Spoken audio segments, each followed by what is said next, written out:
line! Fall back!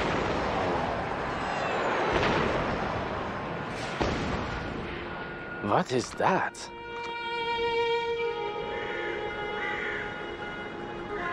Is it him? The soldier who cheated death?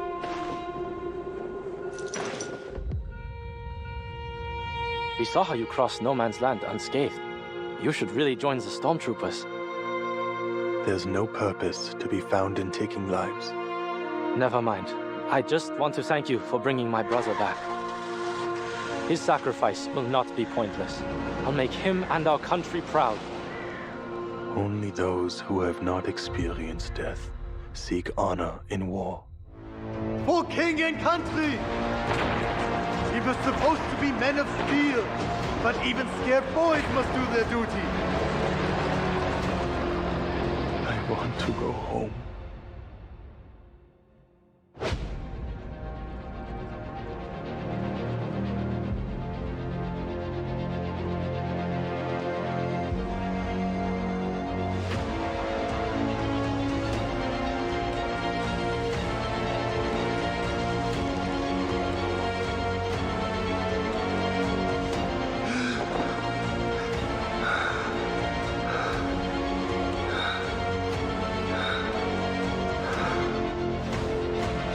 This body is a vessel of suffering.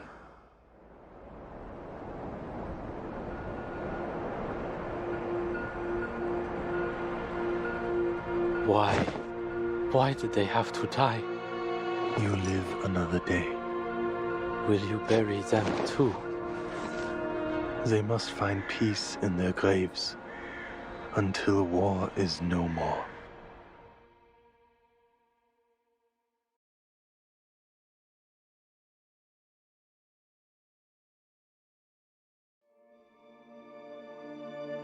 That's the thing. Once war starts, it isn't easy to stop. So, soldier, which will it be? Fight and become a hero? Or turn back a coward?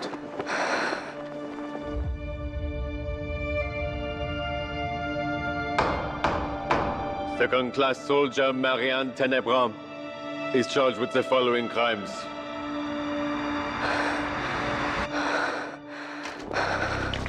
Unauthorized use of arcane skills.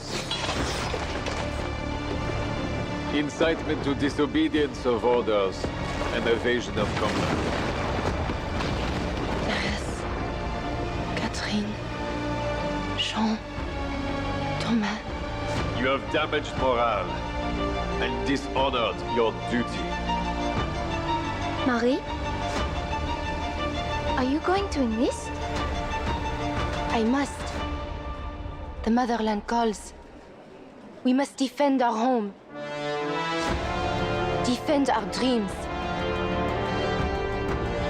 Your actions, your betrayal, are a disgrace to the military. Dearest Marie, should thou be accepted into Lansad, I shall fund thy atelier de couture in Paris. Woohoo! Thank you, good. Thank you, grandmother.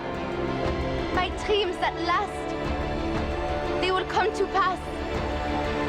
The court finds you guilty of insubordination and incitement to rebellion. Your sentence is death.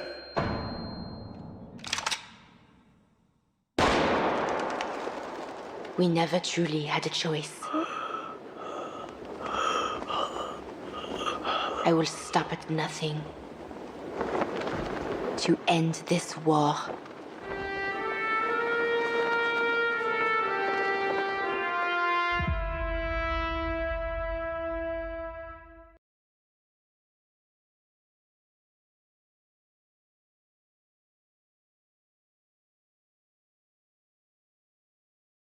All right, Anna, Ake. I can handle things on my own now. Zeno will be tough. I know that. Move it, slackers! Drop and give me 20! Up! But I will persevere and achieve something. Down!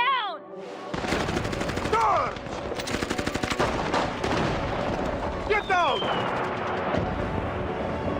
Congratulations, Lieutenant Waldir.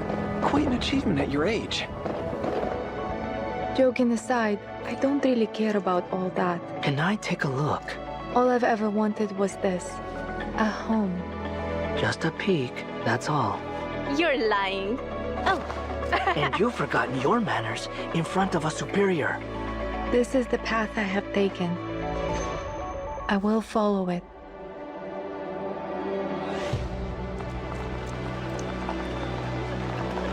Once we make this choice,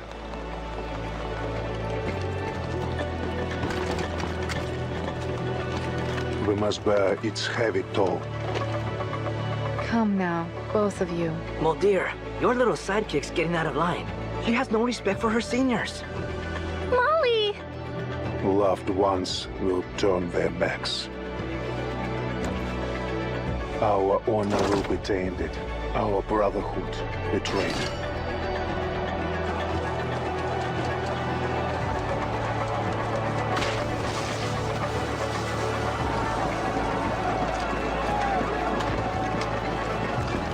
Yet this Is the only path to the future. I've always known it in my heart.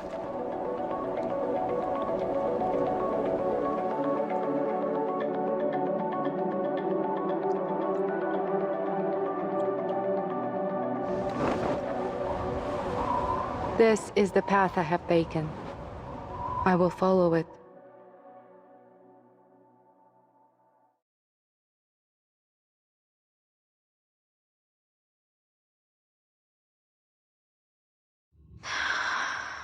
Nautica?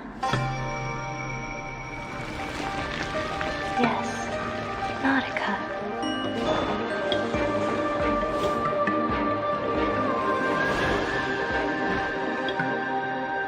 Come, take my hand.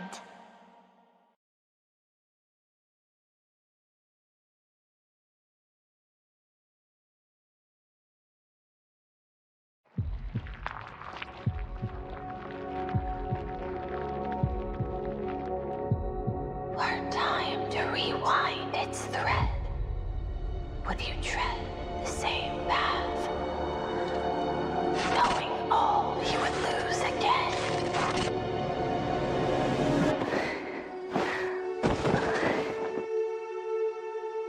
The world is boundless, but our knowledge is limited. We will do anything to uncover its secrets. Acha! Acha! Even if it costs us our lives.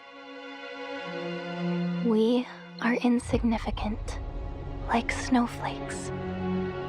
And time is the melting ice slipping through our grasp.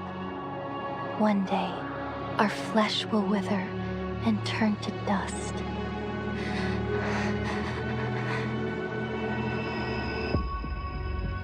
But the unknown will stand eternal, haunting.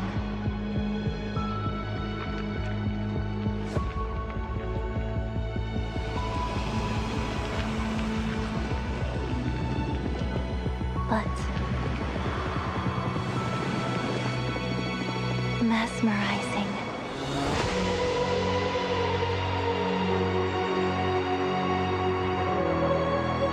The mysteries of the world. They've reached out to me, urging me to explore, to see it all with my own eyes.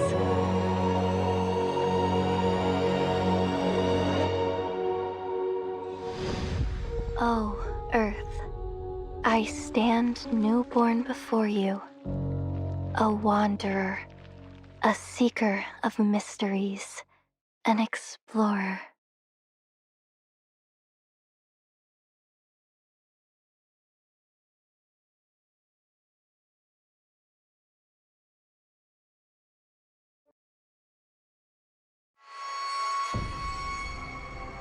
Is there anyone who can help us find Mr. Apple? There is a certain Mystios I know. Misthios?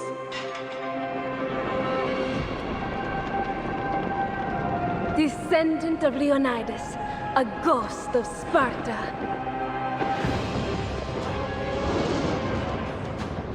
An exiled Misthios with a broken spear.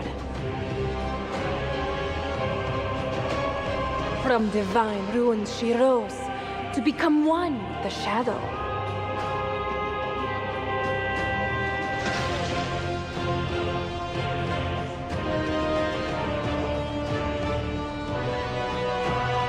Chains fell broken under the blade she bore, yet the shackle of blood haunts her evermore.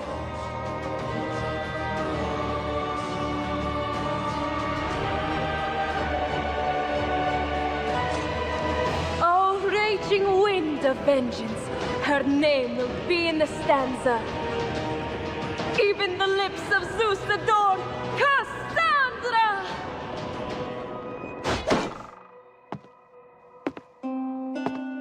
I don't accept payment in flattery.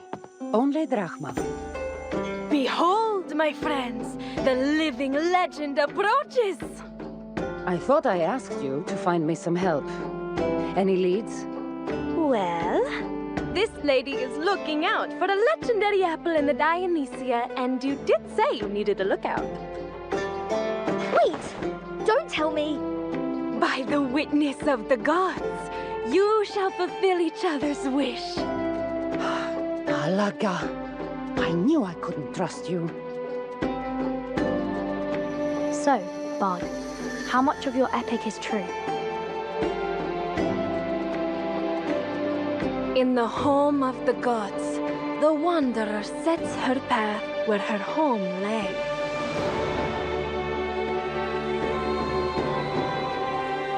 Fate will gift her with courage over the vast, wine-colored sea to the ends of the earth, no more astray.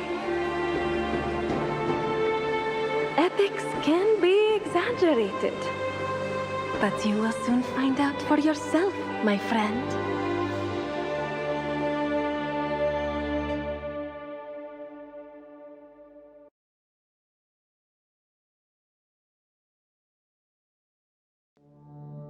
There must be a mistake, sir. The apple of Eden, our key to fortune, fame and power. Goodness me! What? Phew. Thank you, signore. Andiamo. Look out!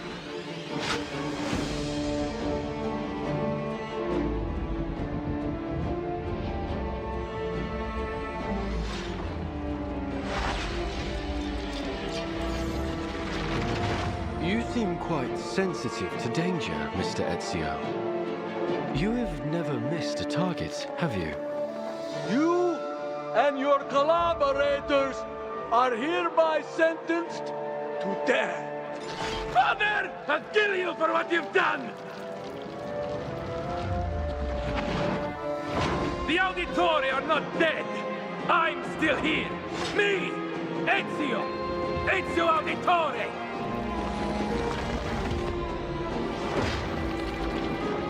No. Killing you will bring my family back. I'm done. Nulla è reale. Tutto è lecito.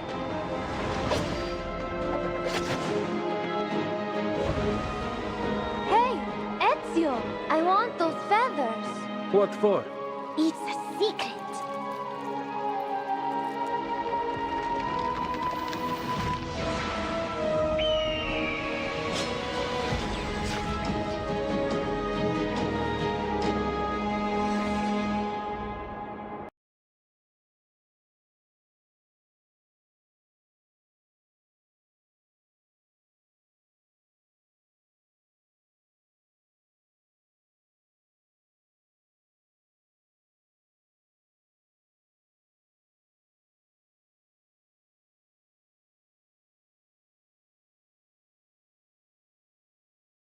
My crew is big and it keeps getting bigger. That's 'cause Jesus Christ is my...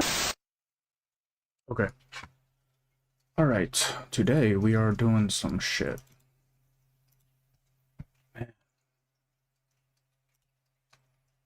Wrong one. There we go. Also, Dan, I'm going to walk back that statement a little bit. We do know what happens to people who died before the storm, because the first storm happened in 1999, right? Which means everyone in the 1900s was dead by that point, early 1900s. So if them dying prior to the storm means they die post-storm, the world should realistically be pretty empty, right? Just in general. He had to do, yeah. Okay, I'm gonna be honest with you. I did that on purpose because if I'm gonna do a gameplay stream, I want to do it all my family. at one time. Saying we're obsessed with discovering Right. the undiscovered. Because it's not like they take very long on their own. Oh god, why did Digger show up? That's crazy. Apple's alarms are cute. I was gonna realize that were Apple's name. Wait, is that literally what? Hang on. Where's the boy?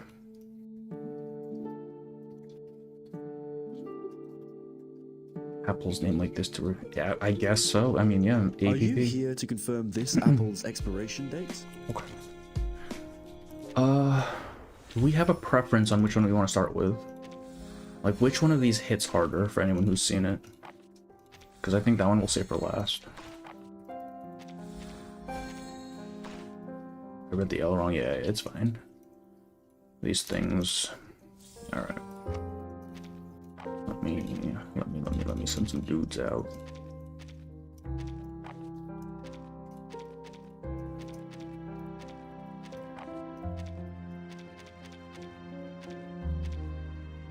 Sentinel's on the thumbnail. I guess we could start with Sentinel, yeah, because it's supposed to be Sentinel and Tennant, because both of these need to get done yesterday.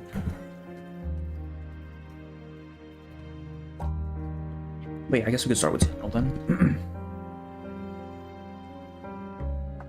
Tennant Stories on the comedic side. Okay, I see. In that case, we'll start with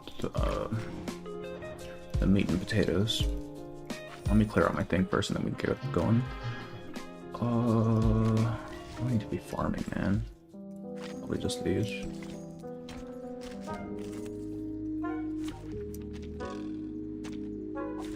There are many routes to travel, but only one destination. Huh. Very well. Though it may come with pain. Oh god, when does... Face the truth. I need to see when... Just as I ends, deciphered. actually. Because we're definitely not going to be able to get to Lucid's Escape and all the other stuff today, but... How much time do I have for this shit? 12 days. Oh, we're fine. Probably do those sometime next week around when we do Charon. When does Charon drop, actually? This week, right? This, what, Wednesday? Thursday?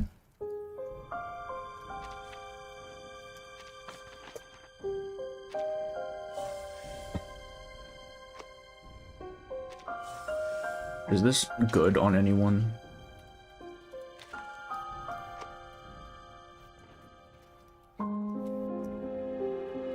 This bulletin.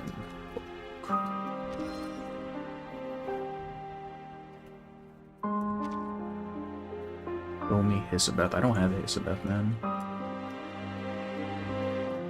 Dude. Okay, alright. We will start with Gargoyle Woman. Dawn rises over the kill zone. I think it's for Euphoria Eternity. Yeah, I just want to know if like that, because I know she has like 2, right? I don't know which is preferable for her. Or is like one for each Euphoria?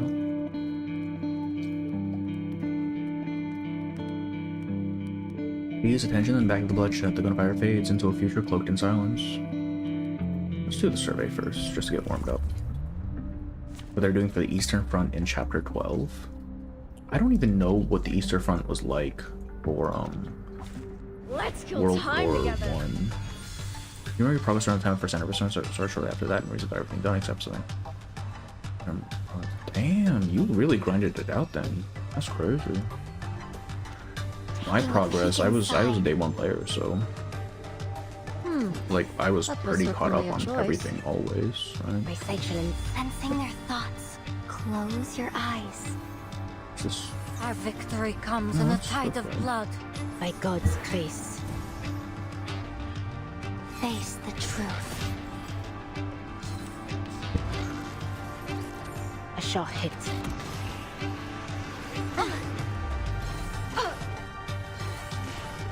I'm losing my patience. The enemies of peace shall be stamped out. Don't waste your time. Rotten luck. Ow! Don't waste your time.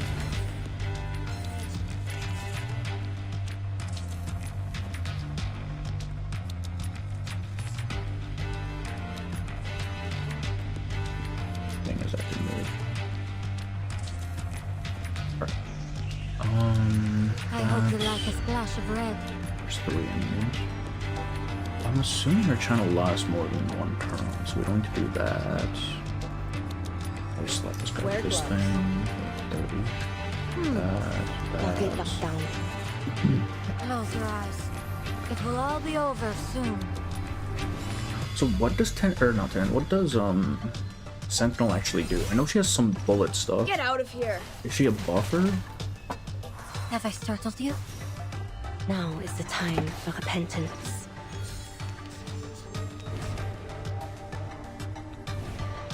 A shot hit. Now is the time for probably not repentance. to kill, The right? enemies of peace Oh, shall be right. stamped out. Agreed. Taking a peek inside. And that. That was certain. Nope. Agreed. Sensing their... The destin du Seychellen build the hidden. I misclicked. I fucking misclicked. Very well. She buffs the units for that passive. Oh, okay, so she's like Pickles. Le glas funèbre sonne pour toi.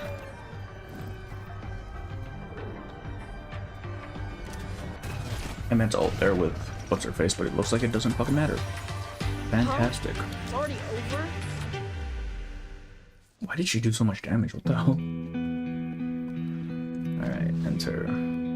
Oh, I heard the minigame for this one was kinda not great. Sentinel consumes one bullet to give the alien partner for Dread Bullet. Dread Bullet buffs based on how much max HP. Oh, okay, that's kinda I see. La Belle Époque.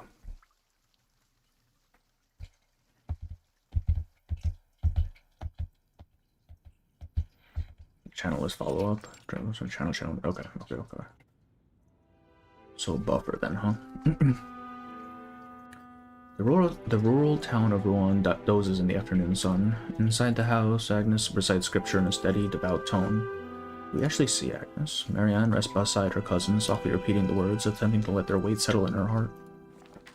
Jank, but pretty easy. Okay. Oh look, it's Agnes. She turned to stone. And he that searcheth the heart knoweth what is the mind of the Spirit, because he maketh intercession for the saints according to the will of God. And we know that all things work together for good to them that love God, to them who are called according to his purpose. Will they see anything to see another execution in the story? Is someone else gonna pop themselves? Oh god, please. I mean, technically, Agnes does kind of do that, just not with a gun, right? Marianne's attention wanes as Robin's call echoes from outside the window. So, are they actually just long-lived, or do they just talk funny just cause? Because I'm assuming it'll explain it in this story, right? A bird said to carry the blood of saints through generations. Its song is meant to bring salvation, but all she feels is restlessness. Nothing seems to be able to take her mind off the quarrel that is still raging in the other estate, a quarrel caused by her. Marie, stop it. Scripture requires the full attention of the mind. Focus. Be devout. Marie. Qu'est-ce que c'est? Agnes, what's wrong? I wish to ask thee the very same question. Thou didst rush to me, begging of me to read the scripture for thee, and yet... Marie. Which chapter did I recount to thee at this last moment? You know as well as I that I have never been as familiar with the scripture as you. What does that look, man? Completely dead eyes. Agnes gives her a long, disapproving look. You're right. You shall not lie to one another. The Lord does not look kindly upon such things. Agnes doesn't speak, but her gaze turns gentle as she encourages her cousin to open up. Tu sais quoi? You know, Agnes, were we to head to Paris this very moment and wander along the Seine, we would see all manner of wonders from the four corners of the world. Auntie Suzanne says incandescent lights countless in number illuminate the night there, and great trains travel through tunnels deep beneath the ground. And the cinema, oh my Agnes, horses true as anything gallop on the screen. Her thoughts had been suppressed too long, now given the chance they pour out like a river. Ah yes, thou spakest of this before. The Exposition Universelle, was it? Marianne knows her cousin knows only feigning interest. The hustle and bustle of Paris has never stirred her as much as the scripture. But Agnes always shows just enough curiosity and concern to gently support Marianne. Exactement. Oh, how I begged and begged that she take me, and finally she agreed. She even said we would visit the Eiffel Tower. But Father detests the exposition. He says technology serves only to distract us from the Word of God. Auntie Suzanne and Father quarreled still upon my leaving. It was not my intent to bring strife to the family. Perhaps I should never have had such thoughts at all. Arguments between the grown are a fearsome thing indeed. They hesitate not to slice at one another with words. But such an act is against the Lord, it is plain. Our Father in heaven wisheth a life of peace for us, one without strife. And he says we must all act in accordance with God's plan. Just as it is his will that I journey to the monastery in Saint Lizier 2 days hence, perhaps it is his will that thou goest to Paris. Agnes' words are fair and kind, not just to comfort Marianne, but to live out the word of God. Merci. Thank you, Agnes. Well, let not believe any amount of reading will lift thee from thy haze. Come, let us stroll together in the orchard. The sweet scent of the apples is quite pleasant. Before Agnes can finish her sentence, a door bursts open. There you are. Mademoiselle Marianne, please gather your things. Your aunt's waiting for you outside. Qu'est-ce que c'est? Qu'est-ce que c'est? To take you to the Exposition Universelle, of course. Hurry now, before your father changes his mind. Marianne shoots Agnes a surprised look. Agnes' mouth quickly curls into a warm smile. It is as I said, is it not, Marie? Thou hast been called to Paris, and I have been granted a peaceful afternoon in the apple courtyard. God watcheth over each of us. Jesus existed in the... apparently so, yeah. Like, I've talked about it before, but, like, you have to be exceptional, right? Because if you're just walking on water, people are gonna be like, yeah, that's just an arcanist, bro. Like, what did Jesus do in this timeline? Holy shit. The glass dome of the Grand Palais refines the sunlight to a crystalline brilliance amid its Eiffel Tower-esque ironwork. Marianne cranes her neck in an attempt to see beyond the crowd on the Champs-Élysées, the halo of the New World reddening her face. Oh la la. Isn't this just Vienna? Is our next trip to the Pavilion of Elegance you spake of? Marianne shoots an eager look behind at her aunt. She's struggling to keep up. Prithee, slow thy steps, child. If I lose thee, I shall have no words to explain it to thy father. But father allowed me but 2 days. We cannot linger, auntie. Is Suzanne the gargoyle in the story? The really clingy one? I can't remember if that was the same person. I think I can support me maybe insinuating some really bad stuff. What? What do you mean? D'accord. I shall make certain to show thee all there is to see here. She sighs and grasps Marianne firmly by the hand. This, ma chérie, is the Pavilion of Elegance. The works inside are what we now call haute couture. Upon entering the pavilion, Marianne is enraptured by the dazzling garments on display. The female... I mean, I know who Agnes is. I'm wondering what you mean by bad stuff. It seemed like a normal portrait to me. I tend to watch this live, but oh no, it's no problem. Proper, you're fine. It's just the character stories. Like, these are not very long. To the left of thee is Mr. Worth's design. Delicate embroidered patterns, bustled skirts, every inch of his design pushes the boundaries of design.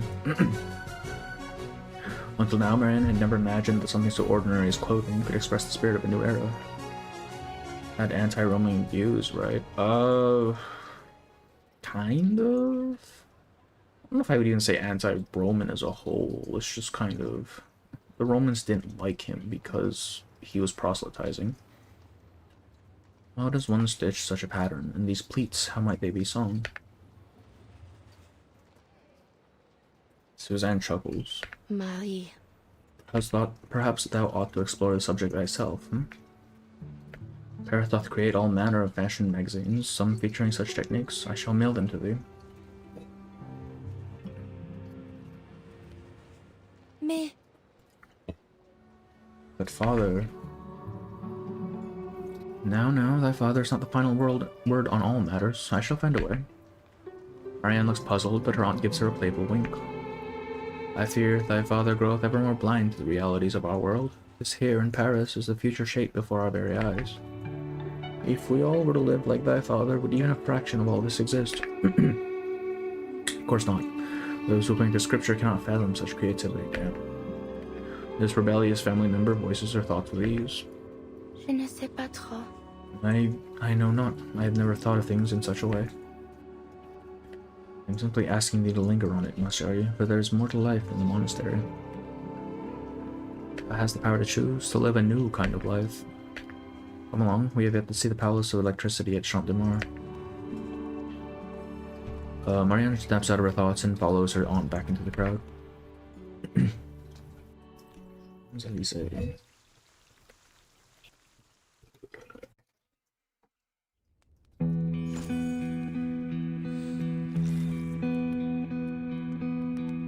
A dress to make.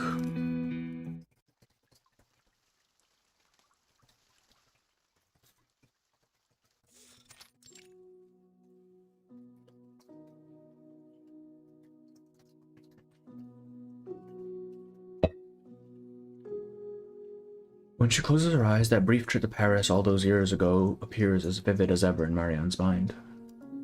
For 6 years, Marianne did not dare defy her father, and thus she entered the Ursuline convent as planned. To be kind, to shun conflict, these are the virtues of the faithful. Thou hast the power to choose, to live a new kind of life. Peut-être. I can choose. Aye, you've grown thick. Hey, Mask, how are you? Welcome in. Marianne murmurs softly to herself, the hefty book clutched in her hands. It's a scrapbook carefully put together from clippings of fashion magazines, so thick now it's long since become too heavy to carry around. Who is a historical Jesus? I haven't seen that one. I'm just thinking about Jesus in terms of scripture, because like the whole point of Jesus was that he didn't hate anyone, he just was very against certain practices. Aunt Suzanne kept her promise. For 6 years, she mailed Marianne the magazines, disguised under gospel covers. Marianne, taking the lead from her, glued church pamphlets over the cover. Her father never noticed the rebellion. Grant me courage through hardship and guide me by your will. Amen. Amen. For the first time, she leaves the book on the table for all to see and walks down her chosen path. Hast thou forgotten thy heritage? Thou carriest the blood of the gargoyles. There is naught but the word of God that may shield thee from utter corruption. First thou didst cast off the few gifts offered by our bloodline, and now thou wouldst reject the teachings of the monastery. Dost thou willfully drive thyself to demonhood? His hair may have grayed at the temples, but his commanding presence has remained utterly unchanged. Marianne clenches her fist, pushing past her fear to meet her father's rage-filled eyes head-on. True faith is the pure connection between oneself, God, and the Holy Spirit. To put too much reverence in the likes of churches and monasteries is to head to That's actually very true. That's like the whole point, man. That's why we had the whole Reformation. Shit. Jesus must have been some seven-star unit. Exactly, that's what I'm saying. Like, you have to be something special if, like, in this world of magic, someone looks at you and is like, oh, that's actually divinity. That's crazy. Thus, no matter where I am, so long as I keep the Lord's grace in my heart, I will not fall into depravity. Secular education will ink no stain on my bloodline either, for reason is a far greater tool in discerning good from evil than our gift. I shall not suffer thee to attend public school, no matter how thou dost argue. This matter is finished. The standoff is broken by the arrival of an elderly figure. Madeline. Scripture is not a sword to be wielded in a quarrel. Grandmother. Thou ought to be abed at this hour. What art thou? How could one sleep through such clamor? My apologies, grandmother. She waves her hand dismissively. Let Marie go. Church schools close at their doors one after another. It's not an easy labor to find undefiled teachings these days. Undefiled, okay. Allow Marianne to see it for herself. Only then will she truly comprehend thy words. She is young. She will come to understand thee in time. Why let such conflict shake our halls and taint thy spirit for so small a matter? Her words ease the tension in the room. The ever-stubborn Marie, hast thou made up thy mind? Where dost thou wish to study? L'école des filles de Rouen. Rouen Girls' School. So shall it be. So need to be. Now return to thy room and seek forgiveness for the Lord for thy behavior. Merci. Thank you, grandmother. Thank you dearly. Mother, thou must not indulge her so. Marianne hath already deigned to speak akin to the common folk. Were she to place any more earthly wisdom above the true path, she shall never learn to discern vice from virtue. Marianne has already skipped happily along to her room. She is blissfully unaware of her father's anguished complaints. They could fill a whole chapter with the arcanist view of Jesus. Yeah, actually, though. Like, just give us more religious stuff. I want to see how that developed in this world. That sounds very interesting. Having finished her prayer as instructed, Marianne makes a sign of the cross and gets up from the side of the bed. She flings herself over to her desk, dips her pen in ink, and begins to write. Paste, Grandma. Magnifique. I must tell Agnes the good news. It is certain to... Is it, though? Like, she's even more devout than her dad, it seems. Dear Agnes, word reaches me that you have gone to St. Lucia again to recover. Though I hear no complaints from you, I know you continue to pray through your suffering, accepting it as another trial of a devout follower. I yet sincerely pray that the Holy Mother may make your heart whole again. Do you recall when you spake to me of God's will? You said he laid a path for each of us. I have now seen the truth behind those words, for I have come to meet his calling this day. Come to feel his calling this day. Grandmother's enduring love and kindness have finally granted me permission to go where I truly belong. I shall be attending a public secondary school. I hope the joy of these words reaches you true and that they can in some small way ease your suffering, dear cousin. Perhaps grandmother will even allow me to apprentice at a tailor shop during my studies. Perhaps within a year I shall be sewing a straight-cut dress, no corset for you, modeled after Mr. Poirot's designs. What a boon that would be. Okay, well, I didn't finish that. Cool. The fashion designer. Paris has taken over all thoughts in her mind. She looks out the window. The sunlight does not only fall on Rouen, but on those Paris streets from her memory. She closes her eyes, trying to recall the scorching heat as she walked down the Champs-Élysées all those years ago. Awakens because he's an awakened. Yeah, I'm very curious about Con. It might just be like him as Paul, though. I don't know. Perhaps here. Yes, this is where I shall run my little atelier de couture. It's best to face the Seine, for the light may reflect off the water onto the dresses. The dream is just that, a beautiful dream filled with hope and peace, a future laid out before her. Perhaps time will honor the pious prayer of a young girl and she will reach this promised land. Perhaps in another life she would have. Oh, we've already started, alright. Boom. Huh? Oh, why is she older now?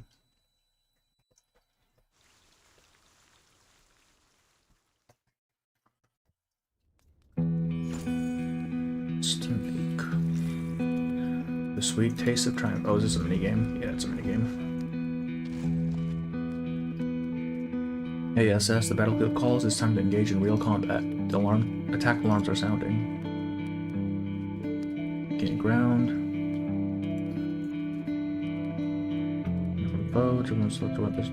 Connecting roads. Okay, so we go this way. Okay. Every 3 seconds. Sure, man. Whatever you say, dog.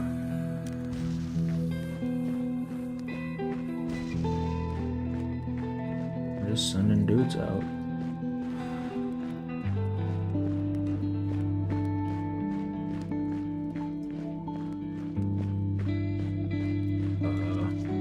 Here.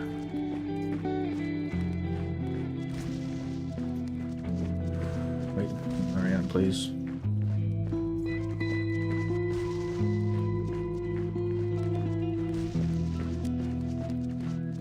This is a little bit clunky, isn't it?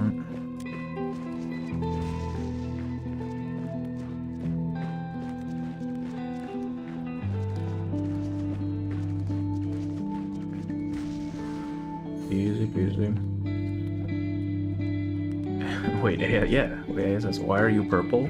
I got new light. Well, they're not really new lights. They're old lights that I put up. I can change the color, but this is nice for my eyes. It doesn't give me a headache. This minigame is weird, yeah. I don't know what happened. I haven't used this account for a while and the name has changed. It might just be a YouTube thing, honestly. Sometimes I do that. Have to go here again. Oh, I guess I did.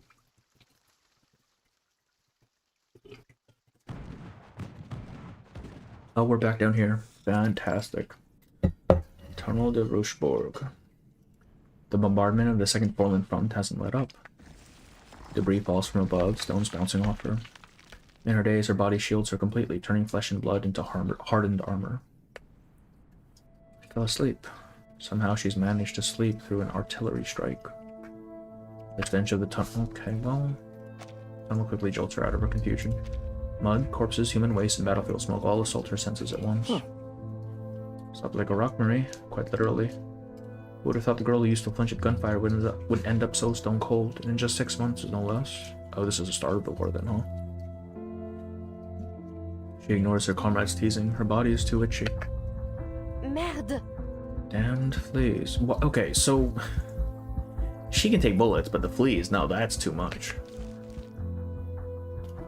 Similar mobile games, controls were better. I feel like I have seen some similar games as well. I don't really know why. Yeah, it's just YouTube being weird. She's left her arm, crushing one of them before reaching for the letter in her coat and letting out a quiet sigh.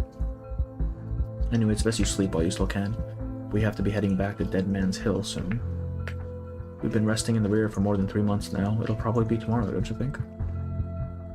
There's a tremble in his voice, but it reaches her clearly enough. I know not. Arcane support is certainly not pulling out anytime soon. However...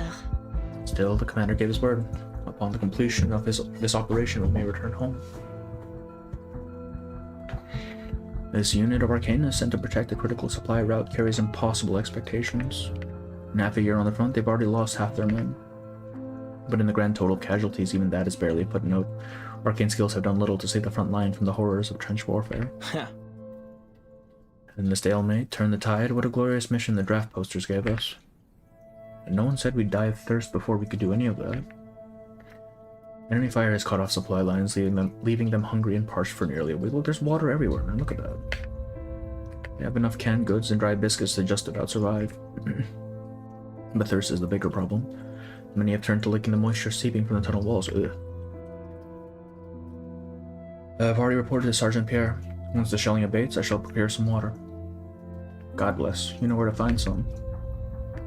Francois chanced to hear the whisper of running water. He spake to me of a dip in the land 800 meters past the tunnel. Oh dear. So, I've heard about that place. It's been hit hard. I see. Excuse me.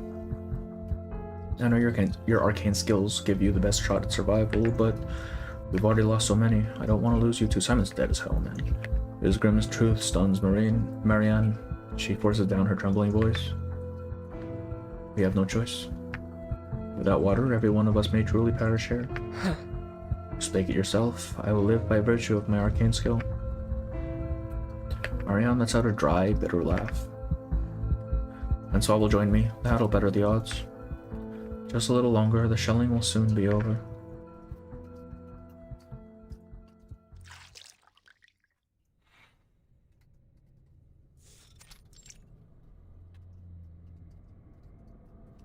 A soldier in navy blue crouches by a shallow marsh, quickly filling a canteen. At least that's what it used to be. Now it's more like a graveyard. Bodies lie exposed and unburied, and canteens litter the ground. Marianne brushes the green film on the surface, a bloated corpse gently swaying in the rippling water. Water stink. Yeah, no shit, dude. There's a dead body in it. A far sight better than drinking sewage still. The soldiers fall silent, each recalling the horrors they have witnessed in the grip of thirst. The enemy knows well that we collect water from this place. We must make haste. Gross, yeah, actually gross. Bon sang, I've started again. Take cover. Bro, please. Don't make me drink sewer water. Oh, another one. Okay. Controlling the water source. Oh my god, what am I looking at right now? Okay, man. Sure.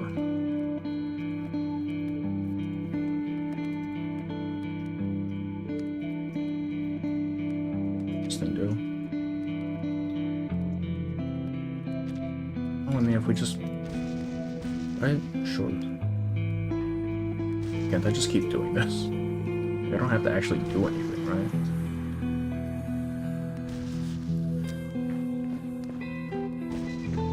Yeah, I'm assuming this is the water thing, right? So we just bomb that one.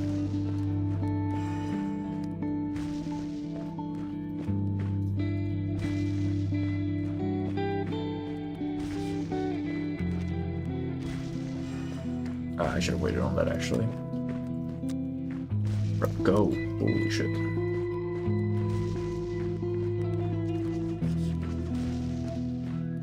This one.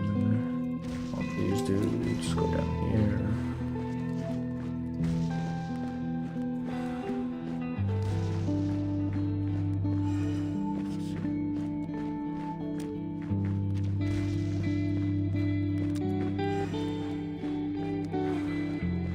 Which one is the water slide? What do you mean they've occupied the water slide by? Is it this one? We just have to attack it? Like, what do you mean, man? Oh, there you go. I'm hit. Francois, no. My legs, I can't feel them. Stay with me, Francois. He's dead. I promise I'll carry you back to camp. I want to go home now. God have mercy. Please shelter us. Don't forsake your children.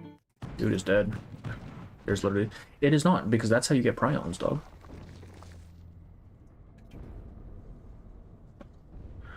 Marianne charges forward, crashing into the foot of a low hill and heaving a last shaking breath before he curls up into a ball of stone. Francois' groans fade from her ears. Yo, I guess painting on what Toby plays in the site when I'm calling. Jeez. System errors, I guess. Shrapnel, branches, dirt, and ash, they all ricochet off her armor.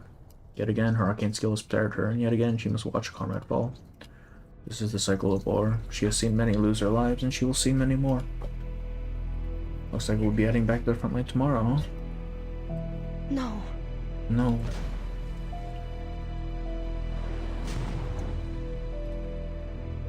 It will not trudge back into the depths of that hell. Yeah. God, forgive me, for I have sinned. On that wasteland, only God bears witness as 2 shards of shrapnel pierced the belly that should have been stone. Damn, why wasn't it stone, though?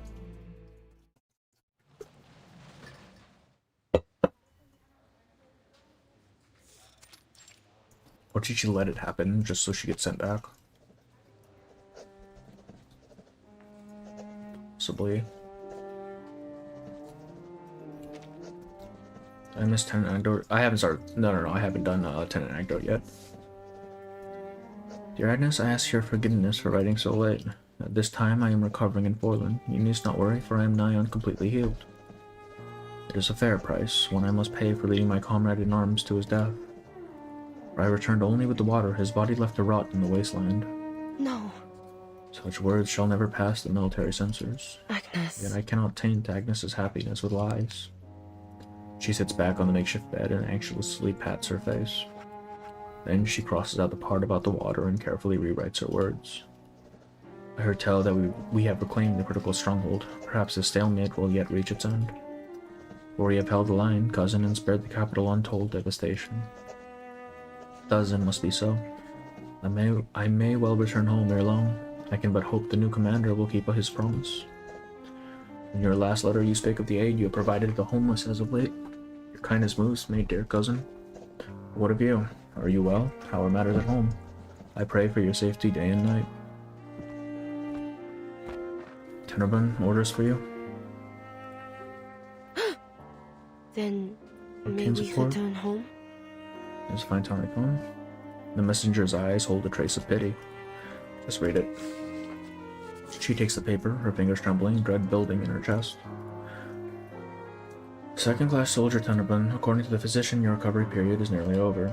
In light of the valor shown by arcane support and the battlefield utility of your arcane skill, you're fucked. Command has decided you are needed in the next major offensive. Yep, you get fucked. You are to return in 3 days.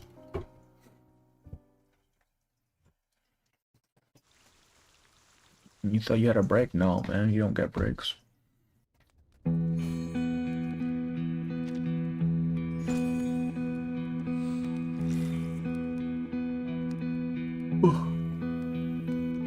Heavy nose for this one, though. Soldiers have no fear. Oh my god. Protect our headquarters at all costs. Fear of fire, of course, okay. 48 hours, blah blah blah. What does this one do?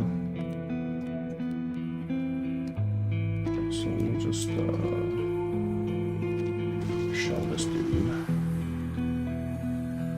Yes, we prevent dispatch here.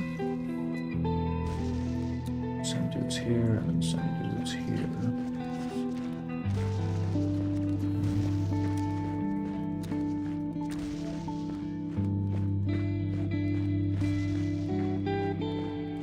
We just prevent dispatch from the main thing, actually. That should be enough. We can take this. Okay, we don't go.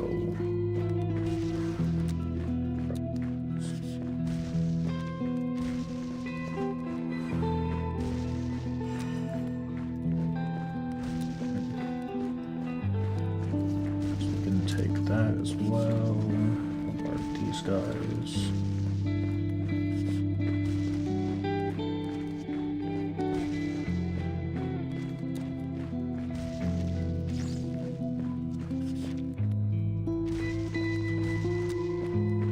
This way. Said send some dudes this way.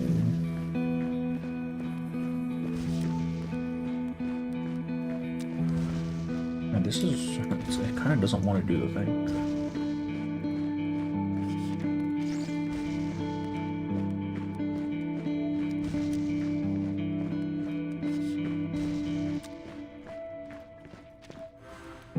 Easy. Marching order. Oh, okay, I guess that was just a fight. That wasn't even a charge.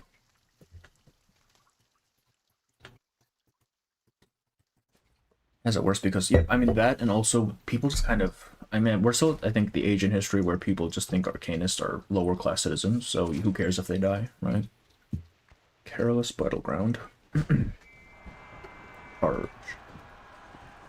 A torrent of soldiers charges forward under cover of fire. They run mechanically towards the highlands, gasping for every breath. Even her superior gargoyle of sight can't clear the vision in front of her.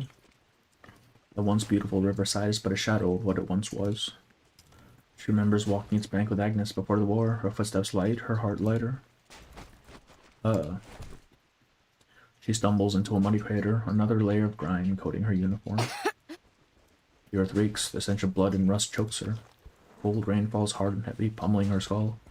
She forces herself up and keeps going. Something catches her foot. She looks down, a limp arm. Simon. Her comrade lies lifeless, killed by friendly artillery meant as cover. Nice. Great job, guys.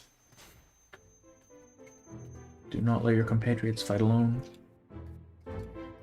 Arcanus, your powers can turn the tide. Transcend racial divides, fight for the motherland. Liar. Liar. In the face of weapons of such dreadful artifice, arcane skills are no more powerful than a child's feeble fist. Humans and arcanists alike will rot here, reduced to naught but bone. Astrologers can escape the clutches of death, alchemists cannot cure necrosis, petrifiers cannot turn bombs to stone.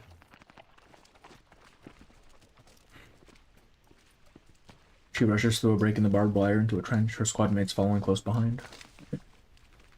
No time to see faces, you see an enemy uniform, you shoot. Merde! Merde. She pulls the trigger, nothing. Gunpowder must be wet. She hardens her skin to stone just as a bullet grazes her cheek.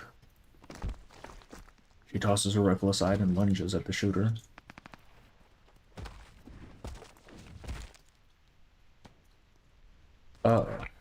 Blood sprays from his mouth, splattering on her stone face.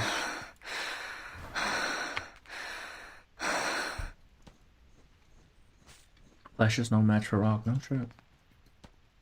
Gun. She scrambles to grab his Mauser and in her rush pulls an insignia out with it. What is happening? Two overlapping hands, either lifting or concealing. Its black sheen gives off a disturbing sanctity. It's black sheen. Oh, that's Manus. Yup. I must. The motherland calls, and if I do not, the Atelier will be reduced to ash and rubble. I truly believe this war will soon end. We shall continue our design work ere long. Liar. Liar. Only those ignorant of the truth of war would dare speak of victory before it is won. God, is this your punishment for my arrogance?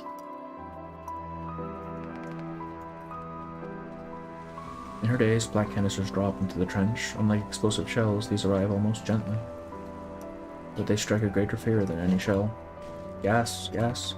It's a trap, masks on now. A pale yellow mist spreads, silent and fatal. Got that fun little chlorine gas.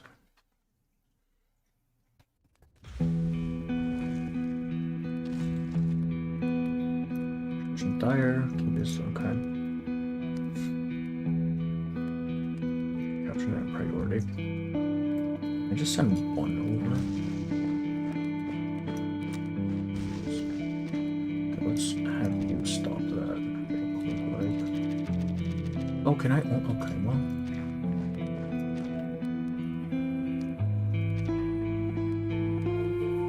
Oh, I see, so they're different. Okay, well, then. Wait, this is not right. What? I don't not know what I'm doing here.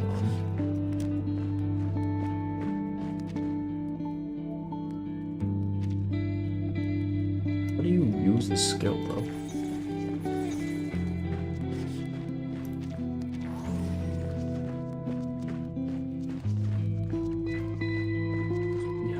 We don't even have people here yet. Hang on.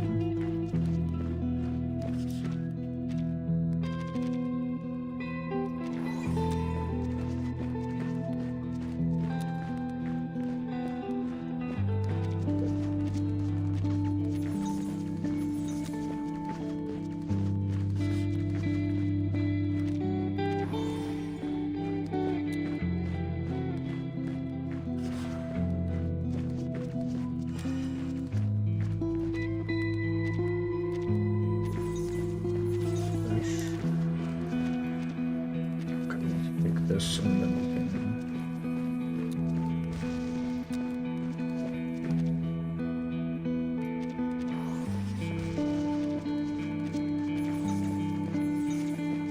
What does this one do?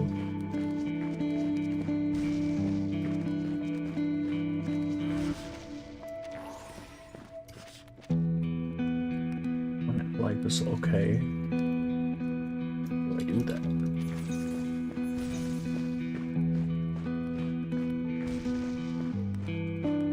I think this is somewhere in the main story that they have no chance of winning. I mean, yes, especially the more modern you get, but I know they have mentioned that before, though.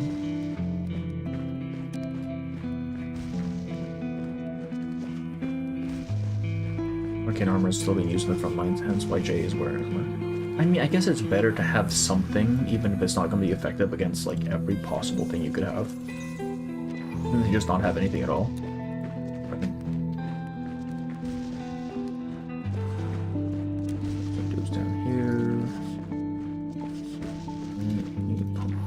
A little bit. I am uncertain how this is supposed to work. There we go. How does it decide which one to take them from, though?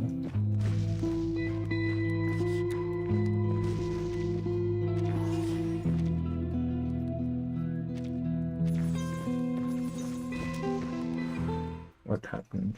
Oh. Gunfire fills the battlefield. Marianne hauls herself out of the trench, bodies falling around her. She drags herself forward, weaving between bullets as she scrambles to escape. At the edges of the fog, she spots a shattered, half-standing tree and crashes behind it. She falls to the ground. Therese, Catherine, Jean, Thomas. Her chest heaves, her whole body shaking as she unconsciously recounts their names. After today, she'll never hear their voices again. Seigneur, Je t'en prie. Lord God, I pray, do not abandon me. Surrounding effective for Valiant Hearts, where they sometimes use your insect rags and put them on their faces away by gas attacks. That makes sense, right?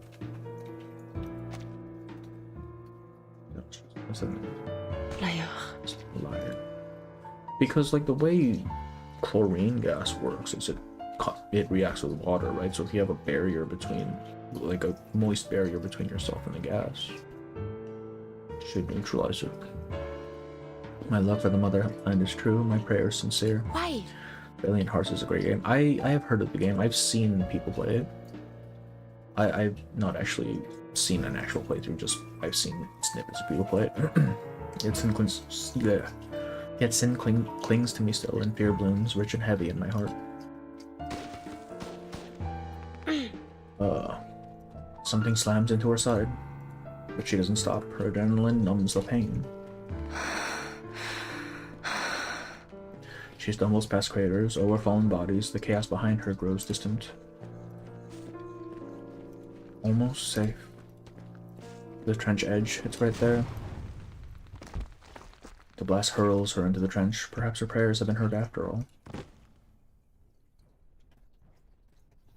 She crashes hard into the mud.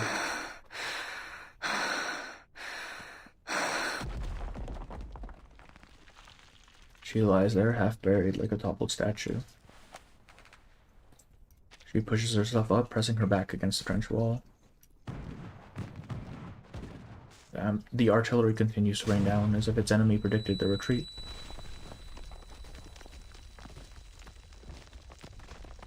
We dead as fuck, boys.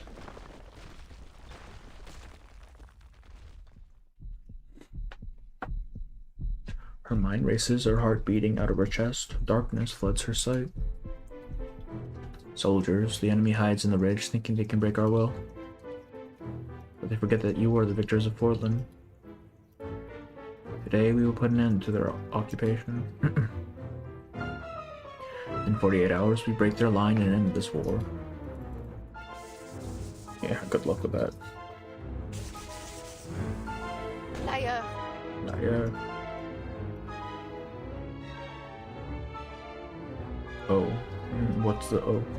Finally, the shelling stops. The survivors slump in the trench. That's why servers are down. Yeah, Reddit, I mean, not Reddit, X is having some troubles as well. With that. In the fight between Semmelweis and Razor, Semmelweis barely raises and so that they weren't for the storm, she would have lost a long time ago. They're using weapons that connect to their brains. Yes, they have like those special arcane weapons. I know there was a trace about them. I feel like Razor Squad is just kind of like the exception. Like they can't be their feats can't be taken as standard, right? Because they're supposed to be the special squadron. Marianne slowly lifts her face. Smoke, blood, moldy straw. She can't breathe. Her lungs catch in her chest. Her throat burns. The entire trench is filled with coughing and sputtering, the sounds of exhaustion. Marie. Thou shalt not kill, thou shalt not bear false witness. The Lord spake unto his misery. We must be honest and righteous, for only doing but made he smiled upon us. Agnes. You carry every virtue the Lord cherishes. You are a true believer. I have received no letters from you for what feels like an age, yet still the simple thought of you gives me strength to go on. And I'm glad that you have not borne witness to all this, the endless tragedies of the battlefield. Lies.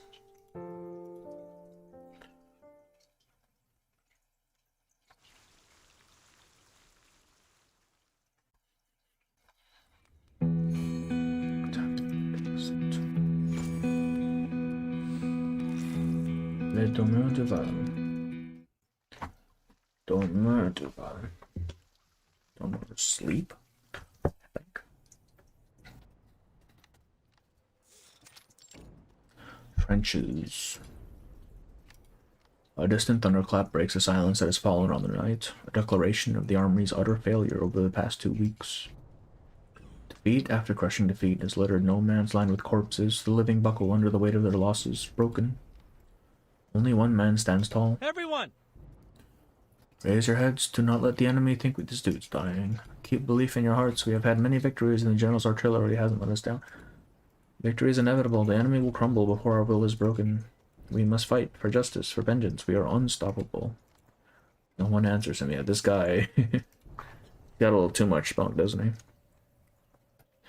That voice sparks terror in Marianne's chest. It nearly drowns her. In her ears, she can still hear Herb's wailing as he lay in the mud, guts spilling out, begging her to save him. The threat of death forced her to turn away. He was the last company mate she saw. His name is literally Soldier One. Yeah, this dude's done. Name the soldier. Footsteps draw near, and a figure blocks her view. Marianne. The soldier's finger pauses over the roster. Tell me. Telling the soldier he's Soldier One. He's one of many, yeah. How many of Arcane support yet remain? So far, you're the only one I've confirmed. Oh, good luck. We're still counting. Her mind goes blank. She hears the words, but can't or won't comprehend them. The stabbing pain erupts in her skull like scissors tearing through her brain. The only survivor. The terror of the thought nearly swallows her whole. She starts grasping for anything to stay afloat. Have you seen any letters from me? I've received nothing for some time. I don't deliver mail, soldier. Then, do you know when we will be afforded leave, brother? You are not being... I don't handle leave orders either, but I know the assault won't... Ça n'a aucun sens. Why do we still fight? For what? I don't know. He shakes his head and walks to the next soldier. A hand holding a flask taps her shoulder. Hey, Longhair, care for a drink? Marianne turns, startled. The man is swaying a little. Best to drink while you're still breathing. This is my special stash. Eau de vie. Good stuff. Gives me a reason for living anyway. His head is wrapped in a filthy, blood-soaked bandage. His right ear is gone. These bastards lounging about at headquarters don't give a damn about us. May as well drink while we can. Shot or shelled, what's the difference? He bleats like a sheep, a sign of mockery. The world spins, the trench tilts, and Marianne's stomach turns. Vomiting. She drops the rifle she's scabbing from the battlefield and crawls towards the black shelter as the back wall, dry heaving. Once inside, she curls up, the grey rock spreading rapidly across her body. Right before she slips into delirium, the one-eared veteran climbs in and gently places a can in front of her.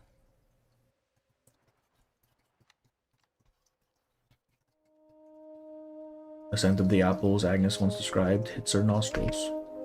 Fresh and sweet, a scent of home, a scent of peace. Ladislas carrieth a peculiar fondness for traditional objects. To his eyes, the irreparable flaws and wear of such trinkets are an elegance granted only by time.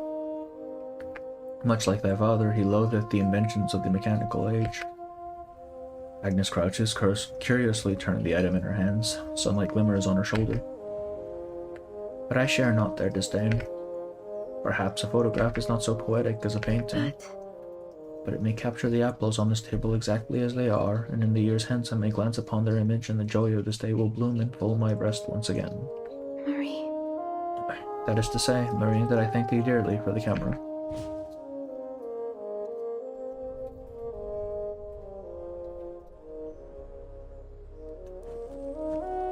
The veteran climbs into the shelter. The blood on his bandage has turned dark. You remind me of my daughter, you know. Shame I won't see her again. Guess what? The bastards said they won't hesitate to use guns to force us onto the field. So... I came to say goodbye. Eat the canned food if you're hungry, Longhair. Good luck to you. He crawls back out and sits at the parapet as he calmly checks over his bullets. Marianne carefully carries the heavy velvet bundle into the studio. Once you sort those fabrics, you can take the rest of the day off. And a letter from your sister arrived. I do hope it's good news. Merci. Thank you, madame. She hastily says her goodbyes as she tears open the envelope. Marie, grandmother's kindness and generosity is as unmoving as ever. She hath agreed. Just thou be accepted to Linsard, she has promised that the fund thy atelier de couture in Paris. Magnifique. Woohoo, thank you God, thank you grandmother. Application, I must make haste.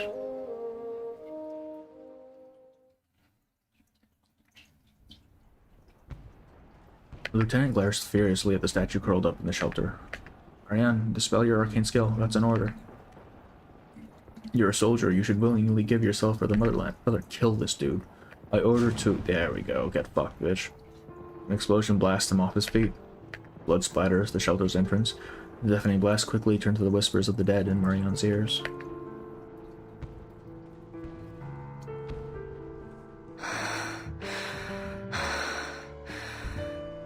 Fire and ash swirl in the air. The stench of burning flesh chokes her.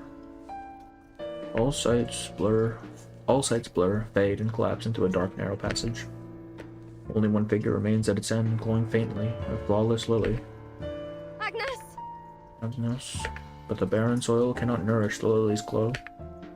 Her dear cousin kneels in darkness, hands clasped in prayer as her body is slowly swallowed in stone. Marie. Even should we walk through the valley of death, we must believe. God is always with us. Agnes! Get back. Boom. Agnes shatters in an instant. Shards slash Marianne's face and scatter across the ground. Where Agnes stood, nothing remains. No. No. Her eyes snap open. In the darkness of the shelter, she faintly reflects the moonlight. Faintly reflects the moonlight. She trembles, panicked and convulsing. For a moment, she is unable to tell a dream from reality. Eat a bullet, you bastard! Are you threatening a superior? Shouting erupts outside. Marianne clutches the can to her chest, close to the letter in her pocket, and crawls out. You want us to hold the line? Fine, we'll hold the line. But tomorrow's offensive, that's suicide. It's slaughter.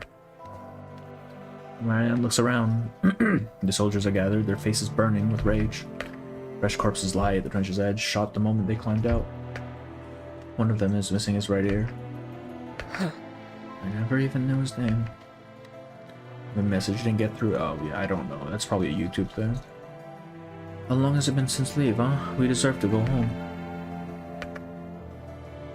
For the first time, her eyes clearly discern good from evil. The enemy's defeat is just one step away. Hold up. Shoot this dude. Liar. She snaps, unable to stomach another empty speech. Ça n'a aucun sens. This reckless charge has neither aim nor purpose. Naught awaits us but annihilation. We are not tools, but to your own selfish ends. The soldiers roar in agreement, spreading curses and protests, and slowly all their voices chant a single line. We refuse to cast away our lives.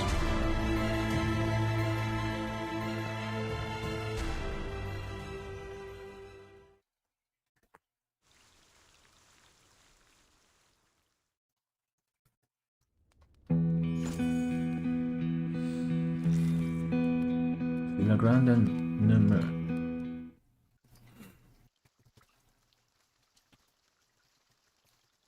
Who is Marianne hearing if Agnes is? If you mean in the main story, I think that was just her own delusions. Because it kind of echoes her kind of mental travel, right? Because you have Agnes as this beacon of hope, right? An angel, she calls her. And then you have Ladislas as kind of her voice of reason, her conscience, essentially.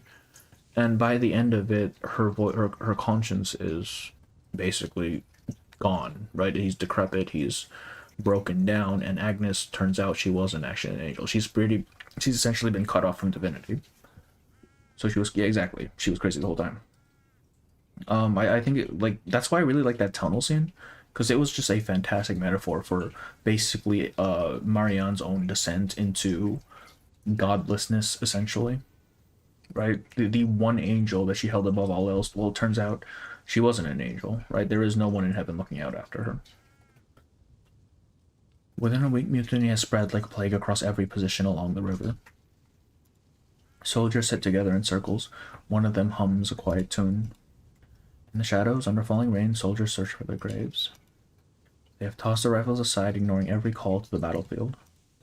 The rich men frolic down the boulevards while we crawl through the trenches. 3 days ago, they raised their guns at a colonel spouting empty speeches. He ran off, his trousers wet with fear.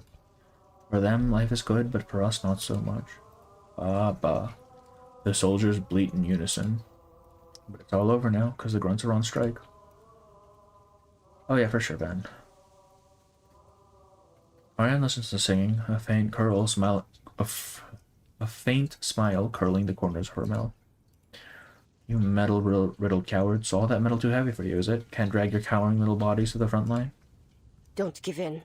We must persevere. None will die for their sake any longer. They must face us now. I just want that murderer out. Soldiers, on your feet. A command breaks her chatter. Marianne's head snaps towards the officer. Fix your uniforms. The Commander-in-Chief will be here shortly. Move it. The soldiers shoot to their feet, slinging their rifles over their shoulders and stand to attention against the trench wall. Marianne's superior night vision allows her to see the man clearly. Her eyes widen. Oh my... Lord God, it's him. Who? The general turned Commander-in-Chief, hailed as the savior of the front, steps calmly into their midst. Everyone wears the same stunned expression as her. One by one, the soldiers salute. And the general returns it. Above a large mustache, his deep blue eyes scan the trench, pausing on every worn and weary face.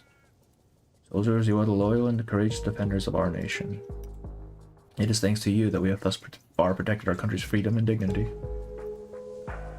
I know all the hardships you have suffered, now that I have taken charge. You have my word that our plan of attack will change. No more mass charges. You will not die for nothing. Marianne sees the same joy and relief in her comrade's face as she feels in her own.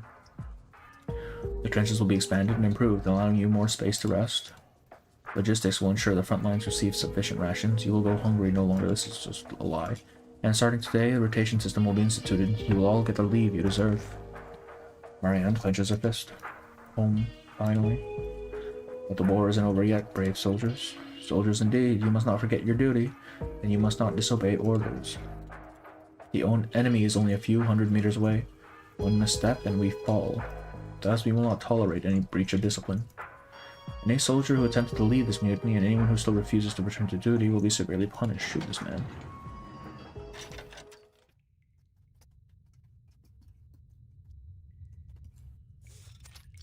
So. A weak oil lamp flickers against the bars of the temporary jail. Converted from warehouse, the space holds many soldiers, each one part of the mutiny, each one now sentenced by a makeshift tribunal. On a rough wooden plank bed, Marianne lies still. Seigneur miséricordieux. You have ever been my comfort in times of pain, and I believe wholly in your power. I beg you, grant me courage, faith, and strength to endure. She murmurs, staring blankly ahead. A rat nibbles on the crumbs scattered on the floor. The battlefield has toughened it, kept it alive. Let your glory shine upon me, O Lord. Tennebrun, you're up. Her prayer is cut short.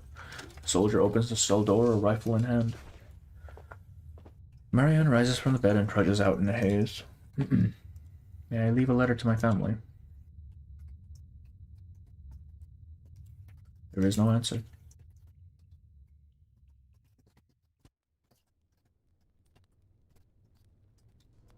A makeshift tent stands near the river's trench. Wooden planks and sandbags have been used to reinforce it, shielding its temporary but sacred function from the wreckage of war.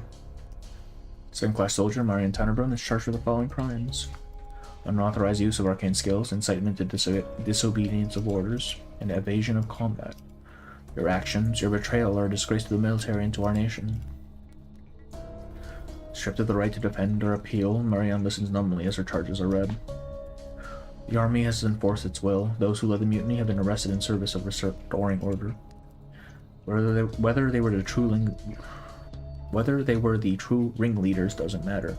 The act of judgment has served its purpose. The court finds you guilty of insubordination and incitement to rebellion.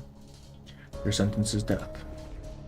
The sentence declared, Marianne rises, turns, and swiftly follows the guards out. Stiffly. As she leaves the tent, someone taps her shoulder. We still believe in you, Marianne. You're a true patriot. The mutiny is over. Marie. Thy courage amazeth me greatly. I shall pray to the Lord that he watcheth over thee, and that he doth bring thee home safe from the battlefield. I eagerly await the day when we may walk again in the apple orchard, and I may hear thee speak of thy designs and dreams. There we go. Agnes. Unauthorized. I mean, yeah, because we've had that happen before, haven't we? In Vienna. It's around the same time period as well. Maria kneels on the ground. Before her, a row of soldiers stands at attention, each with a rifle in their arms. A stern officer looms beside her. Her hands are bound behind her back, a white cloth tied over her eyes. Isn't that so? My comrades in arms, has the shelling begun again? No, it's you who's shaking. With this many rifles, you won't feel a thing. Do you pledge your allegiance to Santa Marcia? Sure, man. Why not? Her teeth are chattering too hard to speak. Ready. Marianne knows the sound of rifles being raised. The voice echoes from all directions, piercing her to her core. Aim. She loses her sight once again, finding herself back in the narrow path strewn with dust and ash. A gargoyle, both filthy and holy, standing at its end. Agnes. Will I ever see you again? She touches her cousin's head, now cold and hard, just as she did countless times when they were children. Fire! Sparks flash from the rifle barrels and bullets spin towards her chest. Forgive me. God, forgive me. The bullets lodged in solid stone. In the instant before impact, she petrified herself. Zoot, keep firing. She staggers to her feet and runs as fast as her body will allow, stone chips breaking off her body as she goes. Her petrification can't withstand all of you. Fire. I mean, yeah, I can. Yeah, I can.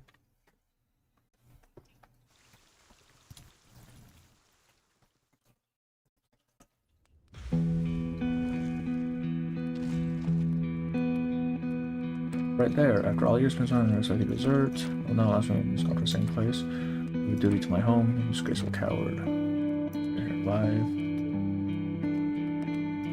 Least guarded routes, huh? Where do we start? Oh. So, here. Just want to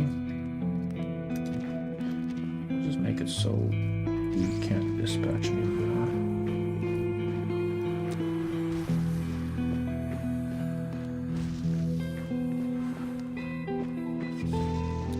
Wait, where do I need to go? Oh, I need to be going here. Jesus Christ. Okay, well. Sometimes that fucking happens. Just keep that locked down.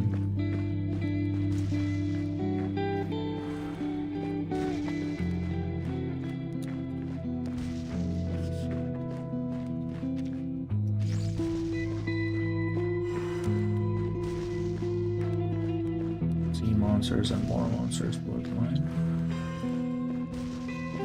Let's keep locking you down.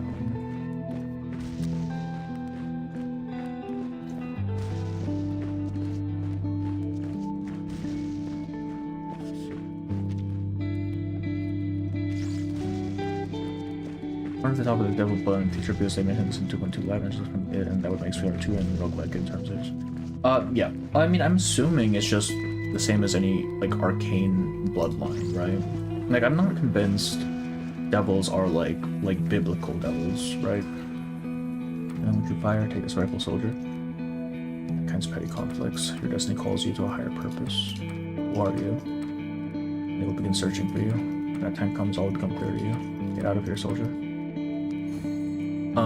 I'm not convinced that the devils are a greater power. I think they're just a classification of arcane beast. So they'd be like, you know, the Rusalka or whatever. In that regard. Alright. On the run. Freaky Arcanist Arcanon. What? What? Oh, you mean, yeah, man. Someone fucked the Rusalka, dog. And a devil. Countryside run. So we are completely. That's not true. She has a interaction with Anjanala. So she has something, right? A lone figure hurries down a deserted country path. There's also dragon bloodline. Yes, there is. Or at least there's implied dragon bloodline with the red dragon. The cloak clings tightly to her, twigs and leaves clinging to her back. Nature makes the best camouflage. It's helped her escape the gendarmes more than once. And also there's the blue shoe, right? Thank God. 2 years passed, and yet it still stands as it once did. Thank you, God. Days and nights of sleepless travel had brought Marianne back to her hometown in record time. She stops at the gate, hesitant. Dust on the handle and the steps. None have passed in or out for quite some time. What is happening? What happened here? I moved them out. Ladislas. Ah. Marianne spins and raises her gun, aiming squarely at the figure's chest. Cousin. We've been apart too long, cousin. Growing too distant, for that my voice doth no longer echo true in thy ear. What is happening? Ladislas, why are you here? You were stationed at the front, were you not? Our kin are safe. They now reside in a secure place. I heard tell of the mutiny and of thy execution. I had believed that I would never lay eyes on thee again, Isis. I deserted. Marianne avoids his gaze. Gargoyles truly have no place amidst the many misfortunes cast down by God. His answer surprises her. She studies this cousin she hasn't seen in so long. Like all its soldiers, this war has weathered him, but something strange, something almost obsessive lingers beneath the surface. Wait. Why speak such words, cousin? Where do you plan to go? How did you know I was here? Ladislas keeps walking. I too am a gargoyle. It took little effort to locate thee. Come, thou dost desire to see her, yeah? You mean to say... And she's stoned, girl. Verily, our dear cousin Agnes. In a brief silence, both heads turned towards Agnes's home. Agnes. Agnes, yeah, Teresa. Ladislas being deserted was surprised because I thought he was just a priest. I mean, he was also a soldier. Like, he has a uniform, right? And the, like, little metal armor pieces. Agnes, yeah, Terry's here. Why did she not flee with the others? Is she hurt? Then 'tis true she spake not of it, did they? Ladislas turns to scrutinize Marianne, a hint of irony behind his eyes. She spake of offering aid to those displaced by the war. Yeah, the most saintly among us. Generous, kind, compassionate to strangers and kin alike. But those whom she aided were not here but in Armand. She did receive one pleading letter from a distant branch and traveled there forthwith. A small fortune in her pockets, that place soon to be engulfed by war. She wished to abate thy worrying and thus omitted her place in her letters. Impossible. She wouldn't lie. She didn't lie. Cousin. Thou dost not understand her as shallowly as thou grasp the faith. Thou dost understand.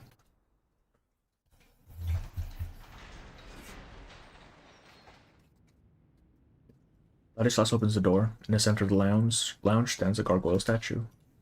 It's her dear cousin, curled forward forever weeping. Agnes! She rushes forward and falls to her knees before the statue. Wake up, it's me, Marie, I've returned. The statue does not move. What is happening? Why will she not awaken? She cannot. Cousin. Hast thou forgotten the power of our bloodline? To awaken from petrification, one must preserve a final shred of flesh. It seems instinct alone did drive thee to maintain a modicum of thy flesh on the battlefield. Agnes, however, chose full petrification, and with it the meeting of the revelation.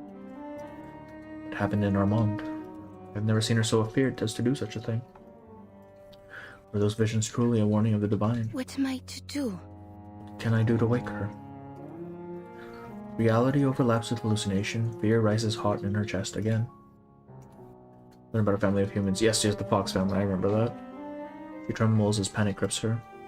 Cousin. Dost thou not yet see? Hath this filthy war so utterly blinded thee? Hiding her dizziness, Marianne barely manages to peer up as Ladislas spreads her arms. Humanity hath grown ignorant and proud, bending knee and clasping hand at reason's feet, taking it as sacred truth. They lie, deceive, and manipulate in great measure, wearing progress and freedom as mask for their depravity. God shall never abandon us, yea, but faced with such blasphemy, disappointment surely flourishes deep in his breast. It does come as a divine punishment. This endless bloodshed is his punishment. Wait. Then, Agnes, you must not lay blame on the Lord, cousin. He speaks over her, crouching and gripping her shoulders tightly. My eyes laid upon Agnes in such a state. Nor ours to end. In such a state, I have come to know God's plan. Gargoyles are not to coexist with this war. This catastrophe shall wipe clean this world of sin, faith shall be reborn, and humanity shall resurrect from within our mortal flesh. come the end of this war, we shall build a world renewed, one which is truly fearful of the will of God. Et c'est la base encombrante aux fidèles. Gargoyles have ever been the protectors of the sacred. Demons inform yet divine in duty. God wills that we return his people to him. His eyes blaze with fanaticism. That, my dear cousin, is why we must persevere through this calamity, not partake in it. We bear a loftier charge. Just coping so hard right now. And you too deserted, cousin. Do not bind thyself to the rules of mortal men, cousin, for there is no true law but his. In a purified world, under the light of the Lord's mercy, Agnes will return to us. Dost thou understand, cousin? She doesn't, not entirely. But in her crumbling world, those final words give her a sliver of hope. Agnes reviendra. At the end of the war, Agnes will return. So long as the war comes to an end.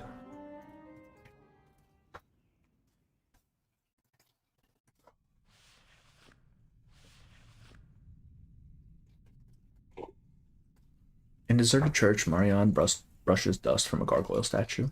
This church, not far from the village, is now her and Ladislas's refuge. Home is no longer safe, Agnes. We had no choice but to take you with us. But here, at least, you may feel God's light shine upon you. I hope you can forgive us. I shall pray every day.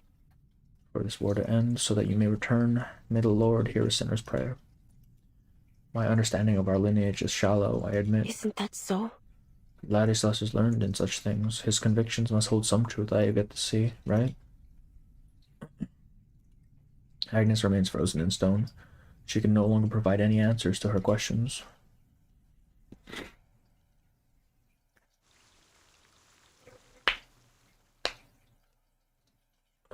On the run. Vigilante patriotism.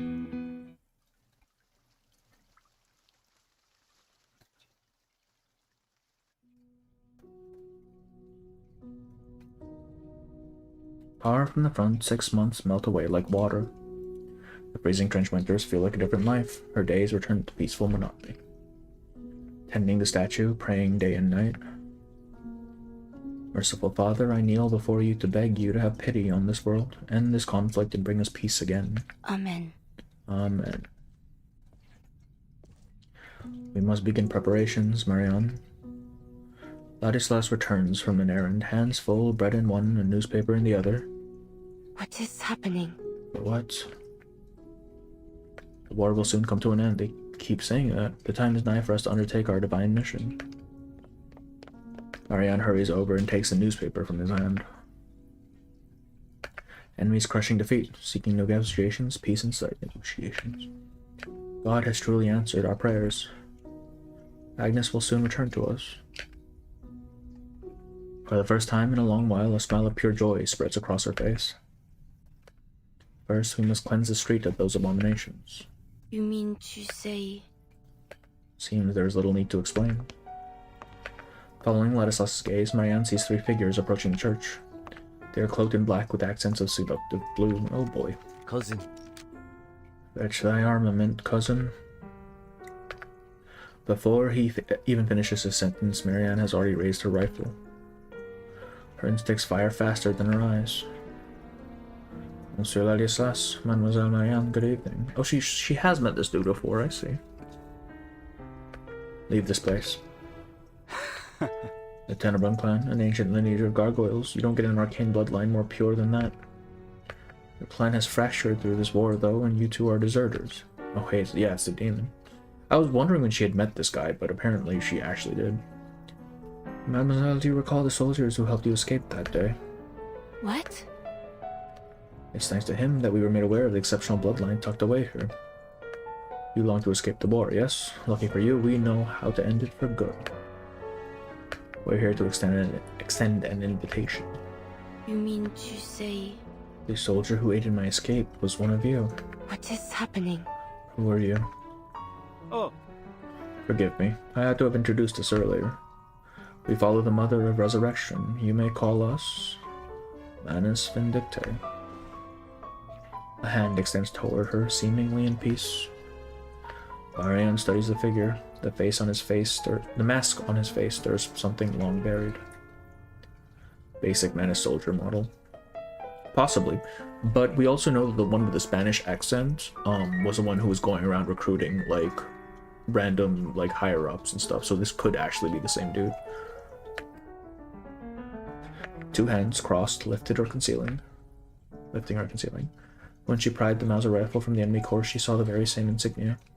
Hey, just me, how are you? Welcome in. To accept this invitation would be to commit treason. Oh. So you've seen our emblem on the battlefield. Allow me to clarify. We've infiltrated your enemies, yes, but we serve no human faction. Our manipulation of armies is merely a means to an end. You can join us without fear. The Mother has returned. Arcanists are rising. The world will no longer be divided by nation, but ruled by blood. And you will never suffer like this again. A shot lands by his feet, cutting him off. Smoke curls from her muzzle. This is a warning. I know not what you plot, but speak no more your twisted words. Such blasphemy. What you speak is blasphemy. Resurrection is an act saved only for the Son of God. I will not have his virtue tainted by the likes of you. The figure steps back, his face dark and unreadable. Mademoiselle, have you forgotten the soldier who saved you? Her voice has long been whispered among your own. You have made a grave mistake. Don't you dare insult my comrade in arms. Leave, now. Oh. What if I told you the upcoming negotiations were doomed to fail? The war will not end. Your only way out. Cousin. Thou needst not listen to him. Hey, you, how are you? Welcome in. You're right. She steps forward, rifle still raised. Did she shoot him? 2 more days. 2 more days till a man. Hell yeah. When the man is driven off, Marianne makes her way out of the church. Ladislas follows close behind, still trying to dissuade her. Cousin. We gargoyles are not to meddle in this war. Thou must not make way to the negotiation site. Marianne grips a letter pulled from one of the madness in her hand. A lead in tomorrow's... Oh, good luck. Happy birthday and good luck. The information is too detailed, as if they know everything about the negotiations. Hi, just me. If this plan of theirs is true, I must confirm it for myself. I cannot allow this war to go on. Go on.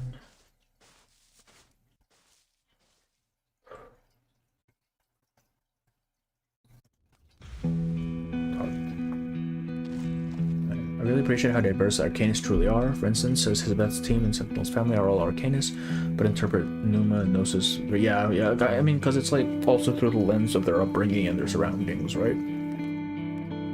So it kind of makes sense in that regard. Why is your room blue? I got new lights, and they're really easy on my eyes, so I don't get like a headache. So it's nice. I kind of want to make them green because you have like the purple on this side, so you like the cyberpunk thing. But I think green might be a little too harsh.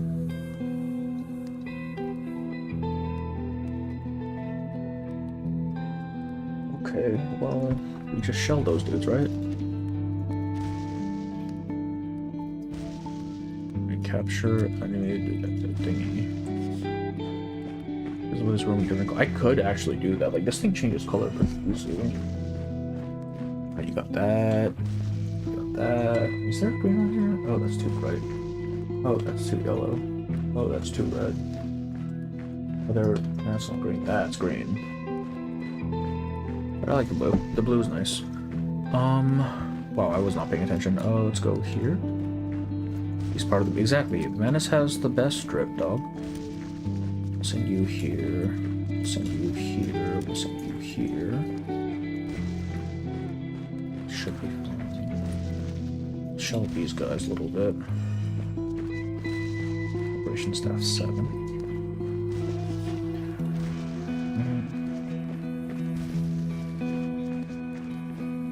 These fucking guys, man. I can take this.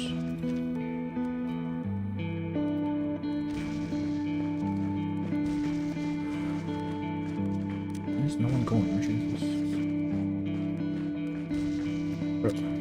Please.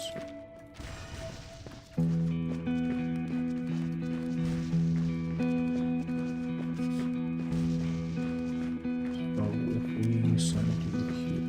Oh, this is a choke point. We could just send people here.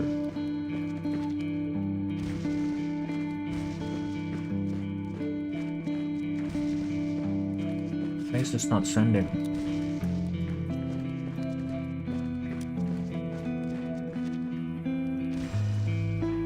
Oh. Wait, that wasn't supposed to happen. Why are they pushing us back? Send the back lines around? These guys? Can I? Oh, I can just do that. Shit.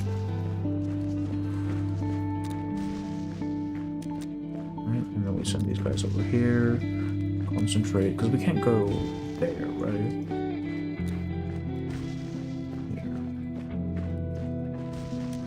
Right here. All these guys a little bit.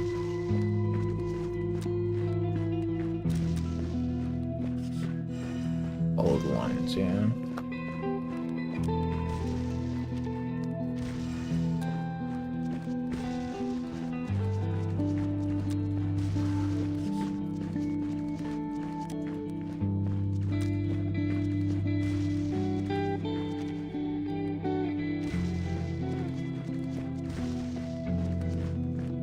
I'm assuming we can't take this. Maybe?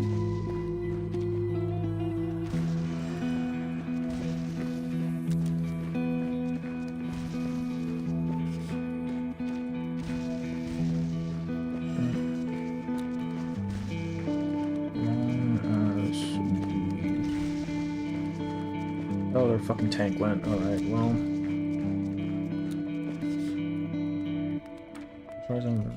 As far as that's demonstrated. What's our lens? Yup.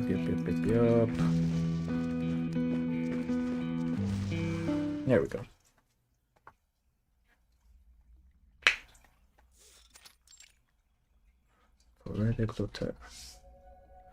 In the depths of the forest, where few human traces remain, only a few birds chirp.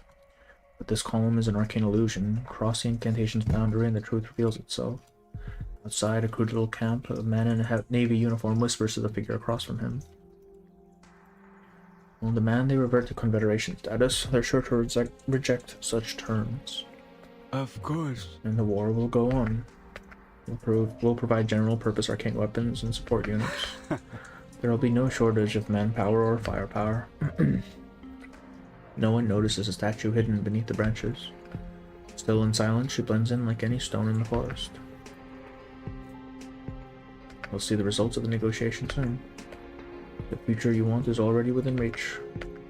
Gold stars and medals on his uniform sting Marianne's eyes. Pleasure working with you. And you. With just a few words, they casually decide the fate of every soldier. Utterly absurd.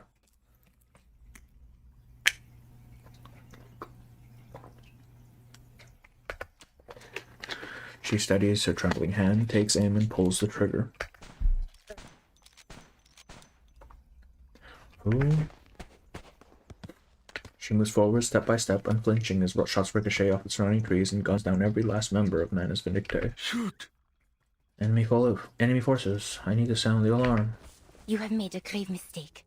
Put down that flare. She steps out of the forest, over the corpses, rifle aimed squarely at the advisor's chest. Of all the people to end my life, I never thought it would be one of my own. Didn't your commanding officer teach you to never aim your weapon at a superior? You traitorous coward, you truly have thrown your lot in with the Manus Vindictae. Traitorous, everything I have done for the motherland.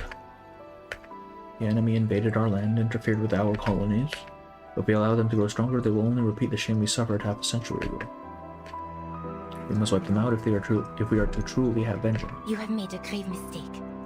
Manus Vindictae does not collaborate with you alone, they work too with your so-called enemy. We are all pawns, us and them alike. So what? No matter what.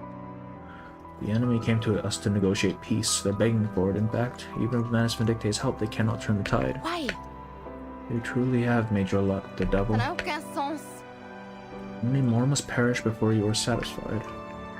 Blood is the sacrifice for victory. This is the time to give it our all. This is our chance to resolve all of our nation's problems. You're a short-sighted soldier, a coward. You have no understanding of the true nature of war. The true nature of war. I have seen the face of it, an excuse to spend lives as currency for your own gain, and to absolve yourself of all the guilt for your heinous acts.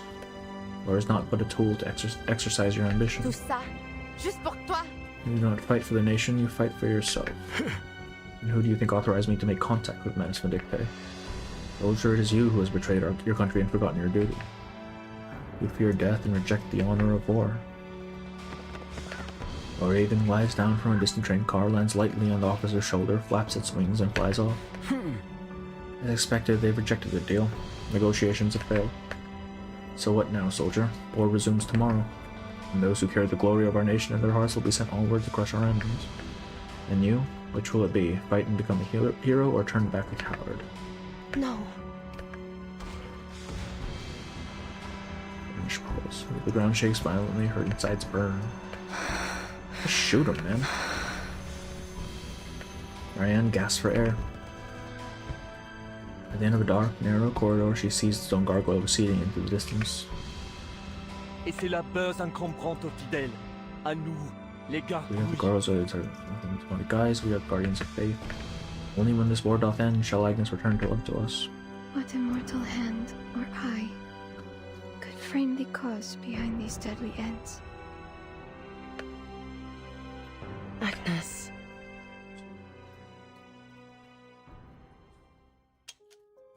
She closes her eyes, her fingers trembling by the trigger. So... You choose desertion. You choose to kill your compatriot, your commander. You are the traitor. Celui qui verse le Whoso sang de sheddeth l'homme, man's blood, by man shall his verra blood son be sang, shed. versé par l'homme. Forgive me. To kill a fellow countryman is to willingly put a stain upon my soul. I confess to you. Command you to lower your weapon. I shall ever bear the cross, and in death I shall face your judgment. Killing me will change nothing. You're just one person. What could you possibly do? Lord, I pray do not abandon me. Disgraceful. Je veux mettre fin à cette guerre. I'll put an end to this war. It's such a hard life, yeah. Dude got shot. The bullet hit him square between the eyes. He drops, his star-stamped epaulets stained with blood and dirt. Marianne wipes the tears from her face with her arm, her brow hardening into a look of determination. But completely, she blew up a hill. Then she steps forward into the forest, no longer as just Marianne, but a sentinel.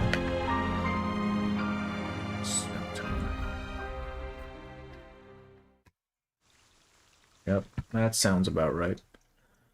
Mentioned before in your channel before, and this year France is lost in the Franco-Prussian War, which was something that's still in living memory in forming French policy. Oh, okay, so it's more of a we gotta get him back sort of deal. Damn. Oh, what is this? Oh, is this I just have to play this, right? I don't actually have to do anything. I think.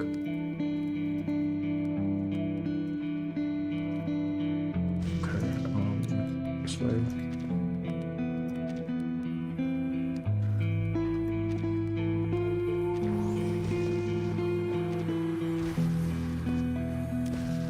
Oh, gotta get this one.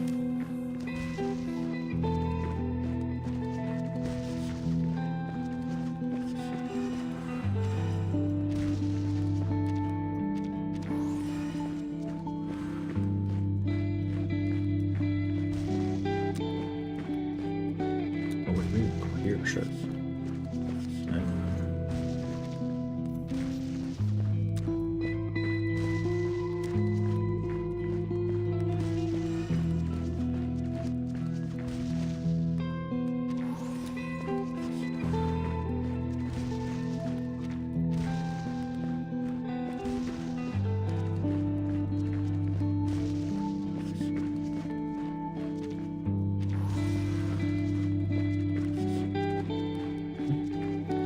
How long do I have to do this?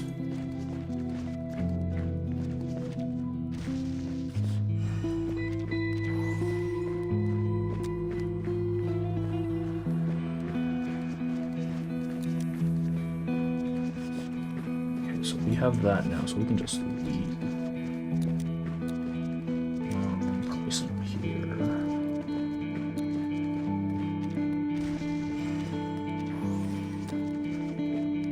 better optimized for PC. Yeah, I can kind of see that. Even on PC, it's a little bit clunky, honestly. Oh, move. Holy shit.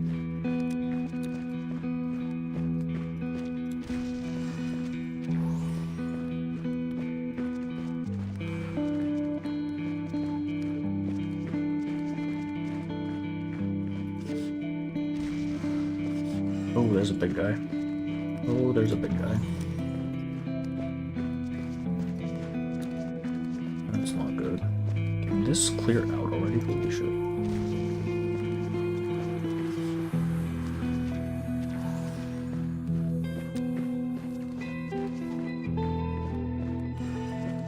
Okay, well.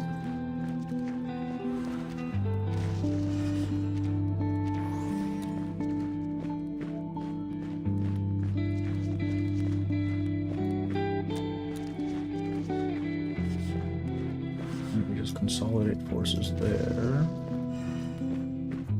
Can I not move the man? Can I move, like, what's her face? Oh, she's just there, man. Like, help out your team, dog.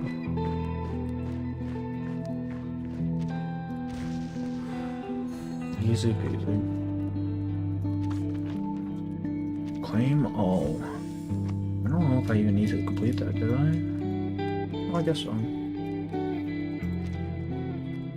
Sure, there's on the left, I have one without even. Oh, I thought you had to capture all of them. Alright. Well. Okay, next. It's already 5 o'clock. We have time.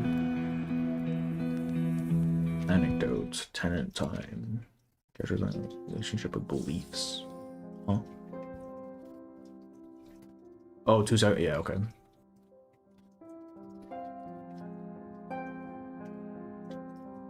I say I'm trying to recruit her. Yeah, they kind of they did a little too much there. Especially she. Okay. It's rather short. Yeah, it's only 7, I think. Notes. Research. I find this happened because Sentinel hears mother restaurant and Loki thinks, wait, that's heresy. That is true, right? I think they were just they're so devout. Like if you think about it, like when it comes to fundamentalists, they only believe in their thing, right? There is no doubt in their minds. So why would they hide it, right? Of course they're gonna be proud of it. The Hope Diamond. Stay sober, stay focused. I can do one of those things.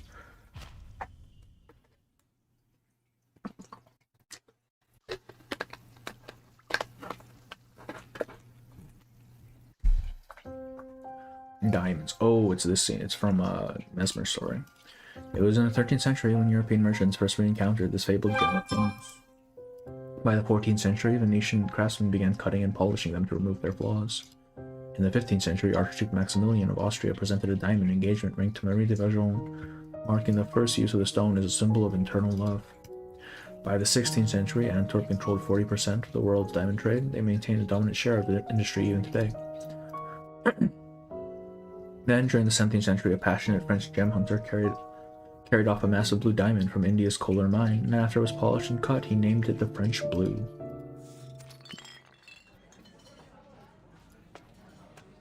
Fleming. The French Blue. A fitting name indeed. Your knowledge of diamonds impresses me deeply, madam. The man raises a glass of golden champagne, and the one receiving his toast accepts it with a calm poise. Trouble is, when it comes to diamonds, there's always a mix of truth and fiction. One thing is true enough. The diamond ring I bought my ex-wife cost me $3,000. A sly smile tugs at the man's lips. Diamonds are fitting symbols of love. On that I must wholeheartedly agree. I have to say, I enjoy all of this diamond talk, madam. Oh, I forgot to ask your name. He extends his hand, inviting the woman to take it. Fleming Longen, International Trade Manager. The tenant slips off her gloves and clasps a scarred hand. Bonjour. Red Cosette, I deal in jewels occasionally. Yeah, that's not. Madame Cosette, I heard from our host you were recovering from another bout of gastritis. You must be mistaken. I've never had gastritis. The only thing that plagues me is a bad tooth. Legendary thumbnail. It's not even accurate, man. Like, I made that thumbnail before I played through chapter 11. It's her I2 color scheme that I hate. I like this color scheme more. I just don't like the pants in her I1, honestly. Like, her frame just seems too boxy. I post about Craze popping out playable. Someone is writing about Tennant and I'd like art back and forth, though. I saw that post. I didn't actually open it up.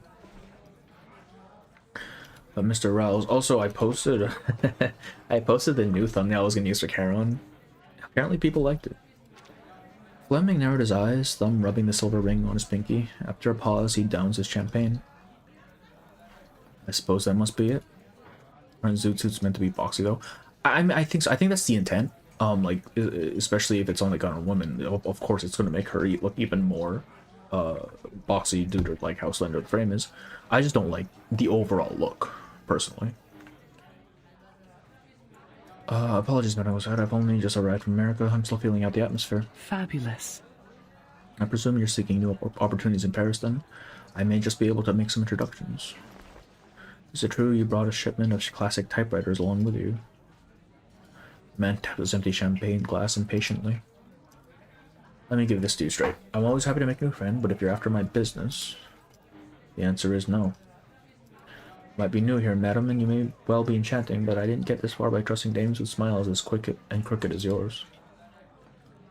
Bet hits the wall earlier than expected, yet the accusation doesn't break her stride. Of course, how could I object? Caution is a virtue in our line of work. Enjoy the party, Madame Cosette.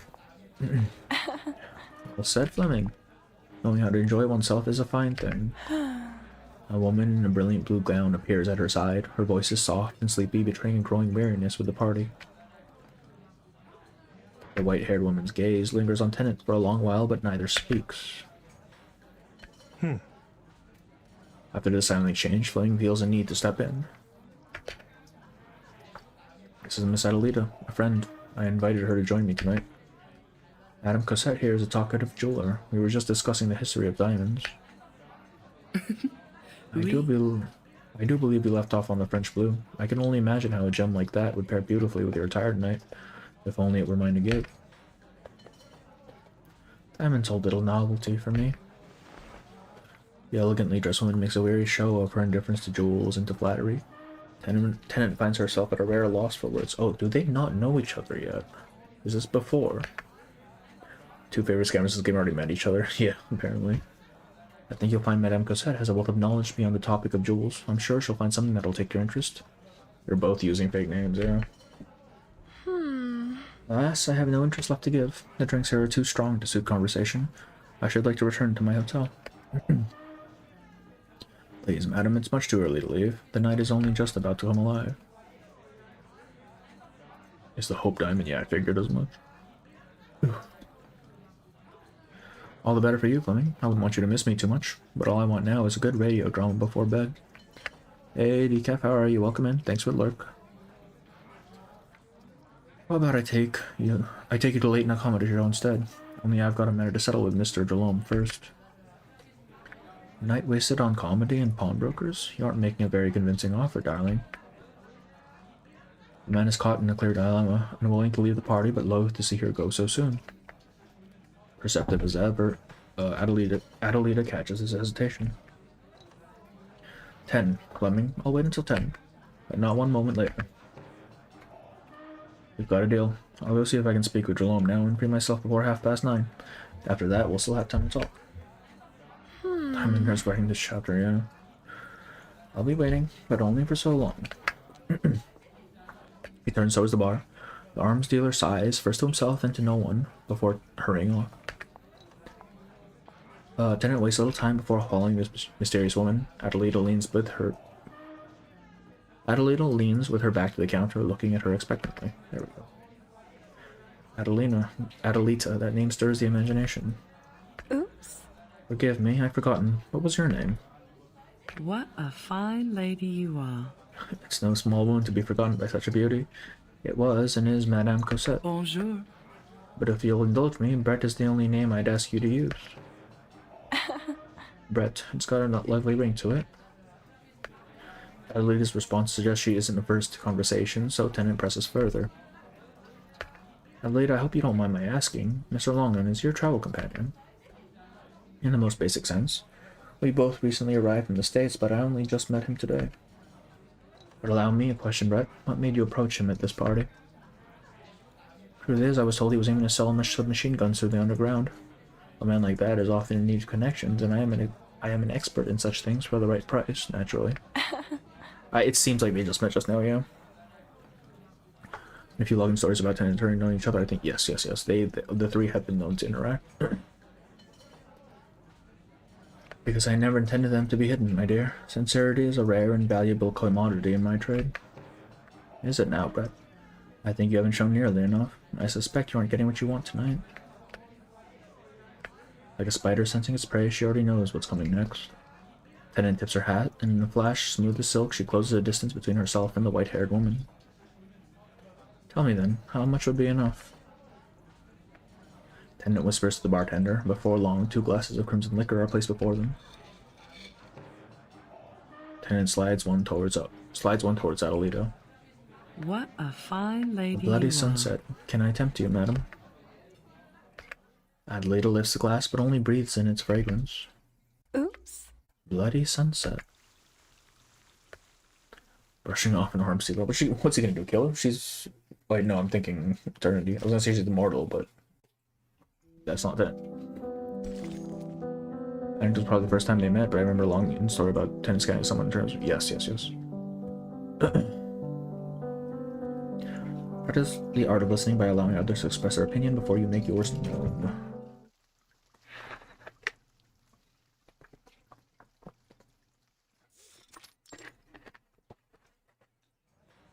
What a fine lady you are. You can only taste this in Paris. Its name will never appear on any menu. Dark red like the blood of a sinner. Well, that's one way to put it. From the first taste, you'd never imagine it's made from grape oil. Has a dryness that parches the throat until you start to crave its warmth again. Like a hungry vampire, you'll never be sated, always seeking another sip. Oui. Then you're hooked, my dear. Each day onwards is spent waiting in anticipation for the next bloody sunset. Adelita takes a sip and lets slip a rare smile. My, this truly is an extraordinary vintage. You may just be sincere after all, Brett. Fabulous. Words like that are sweet pleasure to my ears. Adelita and Brett share this rare bloody sunset as time slips away with the faint ticking of the corner clock. At 9:42, Adelita has only a single swallow left. Fascinating. As a matter of pride, I always reward a good turn. During that, I can't help but look forward to a gift from you. What I'll give you is a possibility, just as you gave me the bloody sunset. Adelita reaches into her jellyfish-shaped bag and produces a small box bedazzled with jewels, its delicate silver inlay hinting at great value. Meanwhile, the arms dealer, looking worn, arrives back at the bar. As you can see, I returned with time to spare. What's that you're drinking? Bloody sunset. Brett recommended it to me. I promise once you taste it, you'll never forget it. If you say so, I'll give it a try. Adelita drains the last drop from her glass. A pity, Mr. Longan. Adelita just had the final one. That's right. The last bloody sunset in this establishment, this city, and maybe the country. I don't appreciate being toyed with, Adelita. Fleming waves the subject aside, annoyed. Cologne was drunk out of his mind. Couldn't get a word in edgewise. I hope at least you kept my guests entertained, Madame Cosette. Oh. Naturally, I must say your timing is impeccable. Adelita was just about to show me a little surprise. A surprise? Well, go on, I could use something to pick me up. Of course, come closer. The two lean in as Adelita flicks open the tiny bronze latch. With a crisp click, the box reveals a velvet cushion, empty where a jewel should rest. There's nothing inside. To gain anything, one must first pay a price. The first and unchanging rule of commerce. Price. This box is a life's work of a South African pure-blooded arcanist. I call it the box from the South. Fascinating. All you have to do is put a diamond on the velvet cushion, then turn the hidden mechanism inside the lid, following the instructions. 8 hours later, when you reopen it, you'll find another identical diamond beside it. Whatever do you make of that, Mr. Longman? Huh. A wry laugh escapes him. It's quite the story, I'll say that for sure. But I've got to figure that if this thing really were spitting out diamonds, then every crook from LA to Sicily would be after you. The kind of thing you don't carry around if you know what's good for you. Every treasure has its first discoverer, Mr. Longman. When Marshall found gold at Sutter's Mill, only a handful of locals knew of his find, at first. The minute hand passes 45, but none of them mention the time. The box from the south lies open in Adelita's palm, awaiting the presence of a diamond. The arms dealer studies it, caught between doubt and desire. In my experience, anything tied to Arcanum is the furthest thing from trustworthy. The way I see it, there's a simple way to test our charming lady's claim. This is the most obvious scam idea, actually, though. What, you want to put a diamond inside and then lock it away for 8 hours? I can't see a reason why not, though perhaps a stipulation is due. If the box does not yet yield another diamond, then Miss Adelaide will pay us its value in compensation. That's still a big risk. Who's going to look after it? I'm not really keen on watching a box all night. I'm certain we can find a safe somewhere here, so why don't we lock it inside there? Fascinating. Allow me to set the combination and you may hold the key. That way neither of us can touch it until our next meeting. Oh. That works. I can vouch for the owner. I'm game, but he feels as though he's about to make a serious gamble, but then again, what if this is another Sutter's Mill? It's a game in your favor, Fleming. One way or another, you gain. I'll even arrange the collateral, money equal to the value of 2 diamonds. The box works, you keep the diamond and return my money. Waking lore is amazing. You won't see it and I'll tell you an anecdote reminiscence. A waking food is a waking with someone tries to eat it and doesn't know who had the worst experience. Oh, is that in one of the, I feel like I've seen that mentioned before. Seems like a game worth playing to me. And it stands between them, playing the part of less than impartial judge. Even if I wanted to play, where would I get a diamond at this hour? Fabulous. My dear Fleming, you seem to have forgotten our conversation. Allow me. A pea-sized crystal jet glimmers in Tennant's hand as if conjured from thin air. A round-cut diamond, brilliant and flawless, flashing dazzling light across its 58 facets. Delaying its shine, Tennant closes it back into her hand. Mined from Pana, India, 1.5 carats, near colorless, internally flawless. Excellent cut. What are the odds of that? The odds of a jewel dealer having a jewel on her person. My dear Mr. Longman, I shouldn't imagine it would surprise you. I just so happen to always have a few samples on hand for clients. The logic of statement puts Fleming at ease. Okay, I'm in, but what's this thing worth? The market price? I would suggest 20,000 francs, so 2 would make 40,000. Would that be agreeable to both of you? The arms dealer lowers his head, mind racing. So I've got this right. If I got this right, out the gate I'm up 20,000, enough to cover my expenses. And if this thing's a phony, I walk away with 40,000. For that matter, if this diamond of yours disappears, that's your problem as far as I can see. The sharp-nosed merchant smells opportunity. His eyes gleam. Sounds like a deal. Young Cecil is lost in a who? What? Tennant sets the diamond on the velvet, and Adelita snaps the lid shut. The clock strikes 10. Fabulous. Mr. Longman, let's ask the manager for a safe.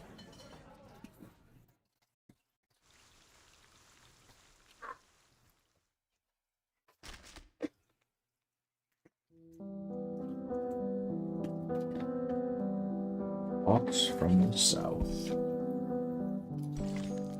Don't flaunt your importance, let it speak for itself.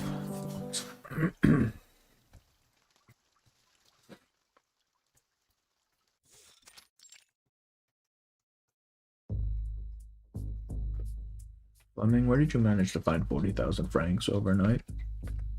There are opportunities everywhere, sir. You've just got to keep an eye out for them. Monsieur Delhomme arrives to meet with Fleming early in the morning, still obviously hungover from last night's drunken revelry. So you won't be selling the Merciful Maria after all. Looks like I won't have to. I've got time to spare and money to burn. I've heard it all before. Just remember my offer for that pistol stands. But its value here will only drop with time. Fleming leans back, relaxed. What I need to do now is move my shipment, then I'll really be set. I doubt it'll take long. They're going to be begging for these beauties. Picture it, you storming into your enemy's Christmas dinner with this beast spitting lead at 700 rounds a minute. 10 seconds, no 5, and the whole family's in hell. Delhomme raises a brow. How cruel. I'm not interested in judgment from a half-drunk lone shark. Now make yourself scarce. I've got more important guests coming. Whatever you say. But just remember, if things fall through, I'm always ready to make a deal. The pawnbroker stumbles out, either unconcerned or too bleary-eyed to care. Fleming pours himself another drink, tapping his foot, waiting for the woman who could bring him 2 diamonds. 10 minutes later, the door opens and Adelita steps in lightly. Fleming rises to greet her. Fascinating. We meet again, Mr. Longan. I do hope it won't be a wasted trip. One way or another, we'll find out soon. Where's Madame Cosette? However in the world would I know? We never agreed on when to meet. I came in now only because it was convenient. So, do we wait for her? Red isn't part of this game. As long as we can return her diamond, that's enough. True. No point wasting time. He wraps the safe's sturdy lock with his knuckle. And take out the box from the south and place it on the table. If you're telling the truth, that should mean there are 2 diamonds inside. Oops. Let me think through that long code. She turns the lock with ease and opens the safe. The box from the south lies inside unchanged. He lifts it out, sets it on the table, and with the same motion as last night, unlatches the lid. 2 diamonds of equal size rest on the velvet cushion. That much is undeniable. As you can see, this is the diamond Brett provided, along with its copy. I trust you remember its value, 20,000 francs. By our agreement, you should return my collateral. This is impossible. Fleming no longer cares about the money. He crushes over, stroking the miraculous box. Despite his disbelief, he finds an impulse surging up inside him. I want that box. Name your price. Fascinating. A gun. Gun. Well, plenty of guns. I'd sell you one for $150. Huh. But I have my sights on a very particular one. Fleming lets go of the box, his thin lips pressing into a hard line. Merciful Maria. That's the one. A beautiful little pistol. It once belonged to a mafia matriarch, and it was said that it could tell who was a traitor. Fire it at your own men, and if they're loyal, the bullets will spare every vital point of the targets.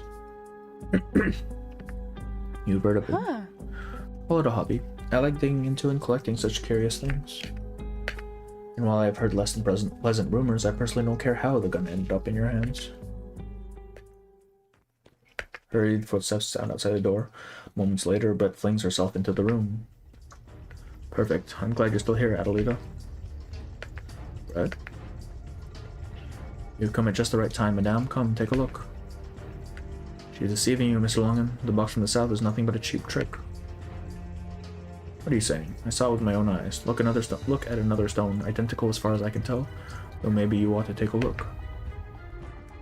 I have no doubt the diamond's real, but the box from the south is far from the life's work of an arcanist. It's only a jeweled puzzle box. Huh. Brett, please, I really don't appreciate this attempt at ruining my deal.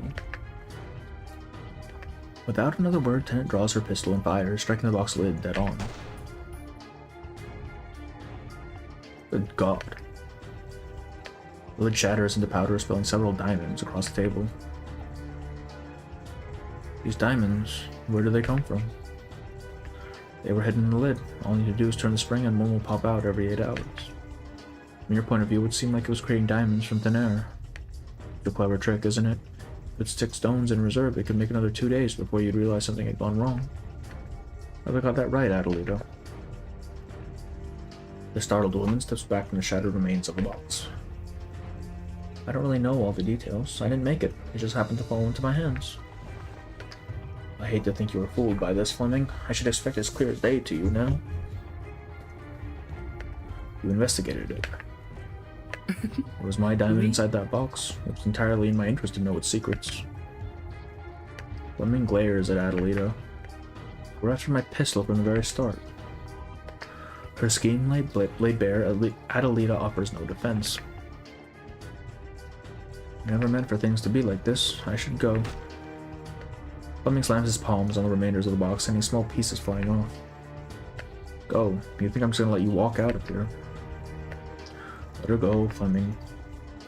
What? She's a fraud. We can see that plain as day, but I do hope you can see why violence wouldn't be good for any of us. So what, she just gets away with making a fool of me, like I'm just some dumbass tourist to be fleeced? At least, take a look at what you have right in front of you. He glances down at a table strewn with shards and at last grasps Brett's point. Diamonds. Just think of these diamonds as your damages. Aside from my own, of course. The rest should come out to 120,000 francs. I think you'll find they're worth even more than that. I chose them specifically. Don't push your luck, Adelita. We're letting you walk away without harming a pretty hair on your head. She hesitates, her eyes lingering on the diamonds with a defeated and wistful expression. But she has to choose. I suppose I have no choice. Get out, and don't ever let me see your face again, swindler. Adelita whirls and makes for the door, brushing past Tennant on her way out. Don't forget this, Brett. With the con artist gone, Fleming plucks the scattered diamonds up from the table, his lips twitching into a crooked grin. A bruised ego traded for 120,000 francs. Not a bad bargain. He tosses a diamond to Tennant. Say it with me, Brett. I owe a loyal friend my thanks. Didn't you say you were curious about my typewriters?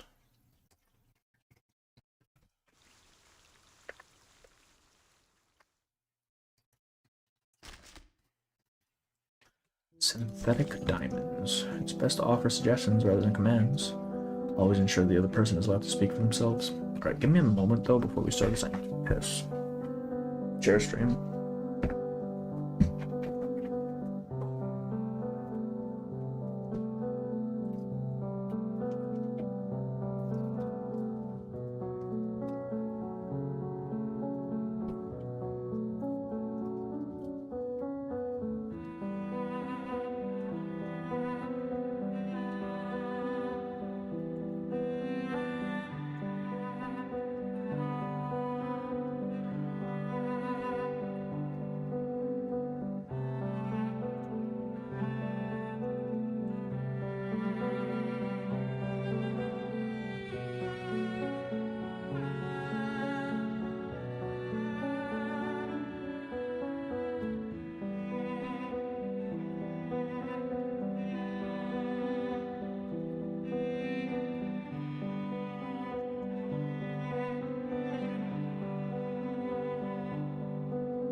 God. Why am I purple? An evil reference, hell yeah. So do we actually think Tennant betrayed Eternity? I doubt it. I think they're in cahoots. Synthetic diamonds.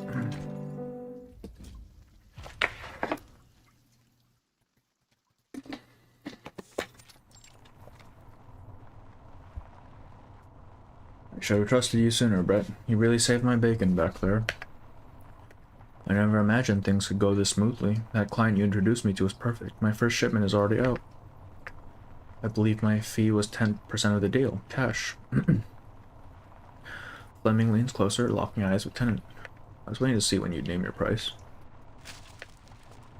Fleming bursts into a belly laugh, then pulls a thick stack of bills from his coat and hands it over. You got that bisexual lighting? Is that what the colors are? Hmm. Say you call yourself a business person, wouldn't you? Last time I checked. But I get the feeling you've got something else going on. What's your real angle? Or somewhere about someone thinking, I don't. No, not even close. There is no reason for them to be. We're like in the 19 whatevers, man. What's your real angle? Right, Druvis specifically made that gun for Schneider. Research. Pointless research, I'm afraid. Far from profitable. Christ. Research. It isn't worth wasting words. The car comes to a steady stop at the curb. My apologies. My apologies. I should go. Best of luck with your business, Fleming.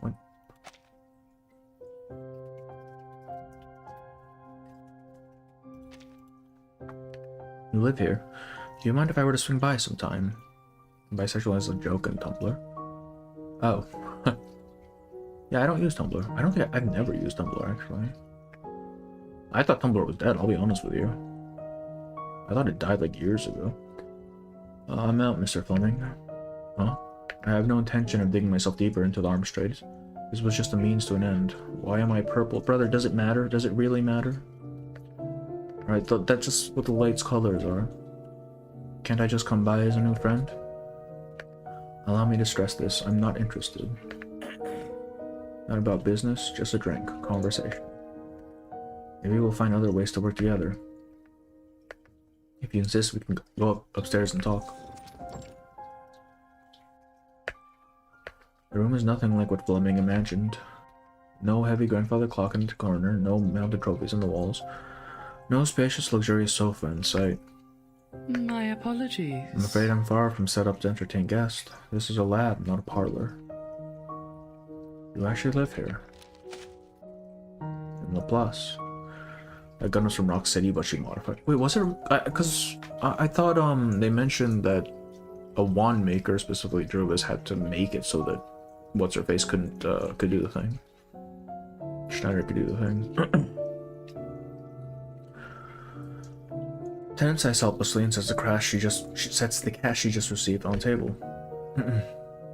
Every franc I earn goes into the instruments and materials in this room. 750,000 francs so far. Fleming's face twitches, his scars contorting with it. What could possibly be worth that much? We really shouldn't talk business, Fleming. Besides, I worry you'll start comparing me to Adelita. What does that fraud have to do with this? Come on, Brett, let me in on this thing. You're a smart gal. If you spend 750,000 francs on this place, well, I refuse to believe it's something foolish. Reluctantly, Tennant picks up a clear beaker and swirls it, with the crisp clink echoing through the lab. Tiny sparks glimmer at the bottom. These are diamonds, but they weren't mined from any pit. Raw material is nothing more than charcoal. They said it. Oh, I'll have to take a look then. I always assumed it was a specially crafted bond by Druvis. Raw material is nothing more than charcoal, and they were made right here in this little room. Give me a break. Diamonds, really? Tennant sets the beaker back down and covers it with a handkerchief. See, Fleming, this is why I didn't want to talk about it. I assume you think this is just another scam. No, not at all. Now I see. This is why you expose Adelita's trick so quickly. You're exactly who you say you are, an expert in your trade. You and that Frost are nothing alike. I can feel it. Well, about that. You're calm, disciplined. My friend, you're... Yes, a scientist, a true scientist. And this is one hell of a science. Diamonds from charcoal. I have heard of the idea before. Tell me, Brett, who else knows this technique? For now, just you and me. And once they're made, they stay diamonds. One of the rock cities has so. Oh, okay. I'll have to take a look at it then. Humans last week. I've never seen one turn back into charcoal. Fleming steps forward, lifts the handkerchief without asking, and peers into the beaker. The diamonds refract the light dazzling in his eyes. He breathes hard, squinting. We could do something big with this, Brett. Growing diamonds, just think of the money. We would need more than this lab. To produce anything at capacity and make it cost-effective, we need a proper factory. Then tell me, how much to turn your little lab into an underground factory? Tennant takes a long moment to form her answer. 10 million francs. Okay, well... Brother does not have that kind of money. 10 million francs. Never press about others about personal matters. They always reveal themselves with time.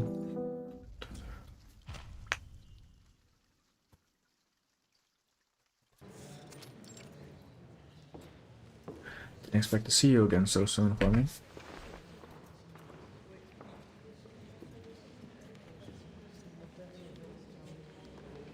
From behind the thick glass wall of the counter, Jerome pokes out with a bemused look on his face.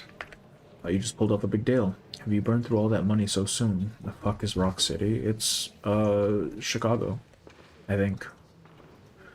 Don't ask stupid questions, Jerome will live longer. But of course, your business is your own. Only I wonder if you're willing to name a price on that pistol of yours now. Fleming shoots him a look of cold disdain as he sets a plain wooden box on the counter. A withered hand reaches across, opens it, and snaps it shut again. She is beautiful indeed. So what sort of deal are you after? 10 million. Cash. Rock City is the, where the money farming stage takes place. Impossible. He pushes the box back across the glass. Damn it, you realize that right there is the merciful Maria. It may be, it may not be. All I can see is a greedy Fleming. Has a fine story, bloody, dark. I may have a customer, but for 10 million. As I told you before, my offer was only ever going to drop. Fleming slides the pistol back across the counter again. 9. 8. And naturally, you'll be signing all the relevant transfers. Deal. Voila. Sign here. I'll have your money sent your way, minus a 5% fee, of course. You slimy old drunk. After I strike it rich, I'll buy this whole block and put you out on the street. He scrawls his name across the page. I'll be looking forward to that day, monsieur. Fleming turns, his step and demeanor a combination of excitement and anger. It's a plain, tired old inn, just across the street from the pawn shop. Tennant leans against the window, idly spinning a revolver, cobwebs of glint faintly in the corner, waiting for some unlucky insect. Fabulous. Fleming's been in that pawn shop for 20 minutes now. You think he'll get 10 million? Who could this possibly be? Oh, I don't know. The cylinder snaps open, spins fast under her thumb, then clicks shut again. Empty. I can hardly imagine her alone being that generous, can you? The old fox might barely be able to walk without hobbling, but he's sharp. He's still sharp. Little doubt he'll sniff out Fleming's desperation. You think he'll get 7? The cylinder spins again, stops, still empty. I doubt he'd part with it for less. We are talking about the merciful Maria. Our friends went to great lengths, from procuring those diamonds to fixing up that box, just to get her hands on it. So 8 million. The cylinder spins a third time with a faint whir, just as Fleming comes into view outside Tennant's window. Tennant holds the cylinder still, a diamond bullet ready in its chamber. From the look on his face, I do believe you're right on the money. 8 million is still a fine haul, enough to buy a villa in St. Hermes, complete with a second Empire stone fireplace and southern sunlight. I can see it now, fully electrified, ready for everything a modern life requires. Money isn't the goal of this game of ours. 10 million is just the bottom line. The only way to prove this secret sincerity.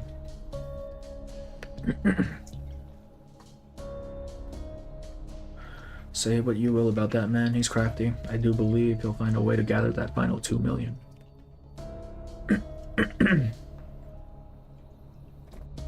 You should head back to your little lab. Odds are he's eager to get that money in your hands. No, I doubt that. Oh? Tennant watches as Fleming turns and disappears into the alley. I said he was crafty, but note I didn't say wise. I'm sure when he first laid eyes on those synthetic gemstones, he was giddy with delight. But now the rush is worn off. He's pawned off his most prized possession, and now he's wandering Paris laden with cash. Friend, is that meant to be new? I don't know who this friend they're referring to is just yet. It could be, I mean, New Babel's the only one who comes to mind, right? Fabulous. Since it's the three of them, typically. Then because he's crafty, if not clever, I believe he'll make an effort to hedge his bets. He might start digging into just who this Brett Cosette really is. Oh, so you think Brett's about to be exposed? How will she handle it? With sincerity. Always. Sincerity is her greatest strength.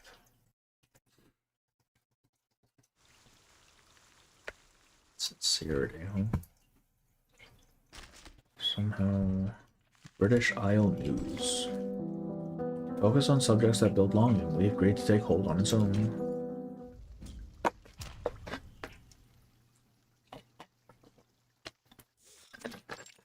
This really is a short one, isn't it?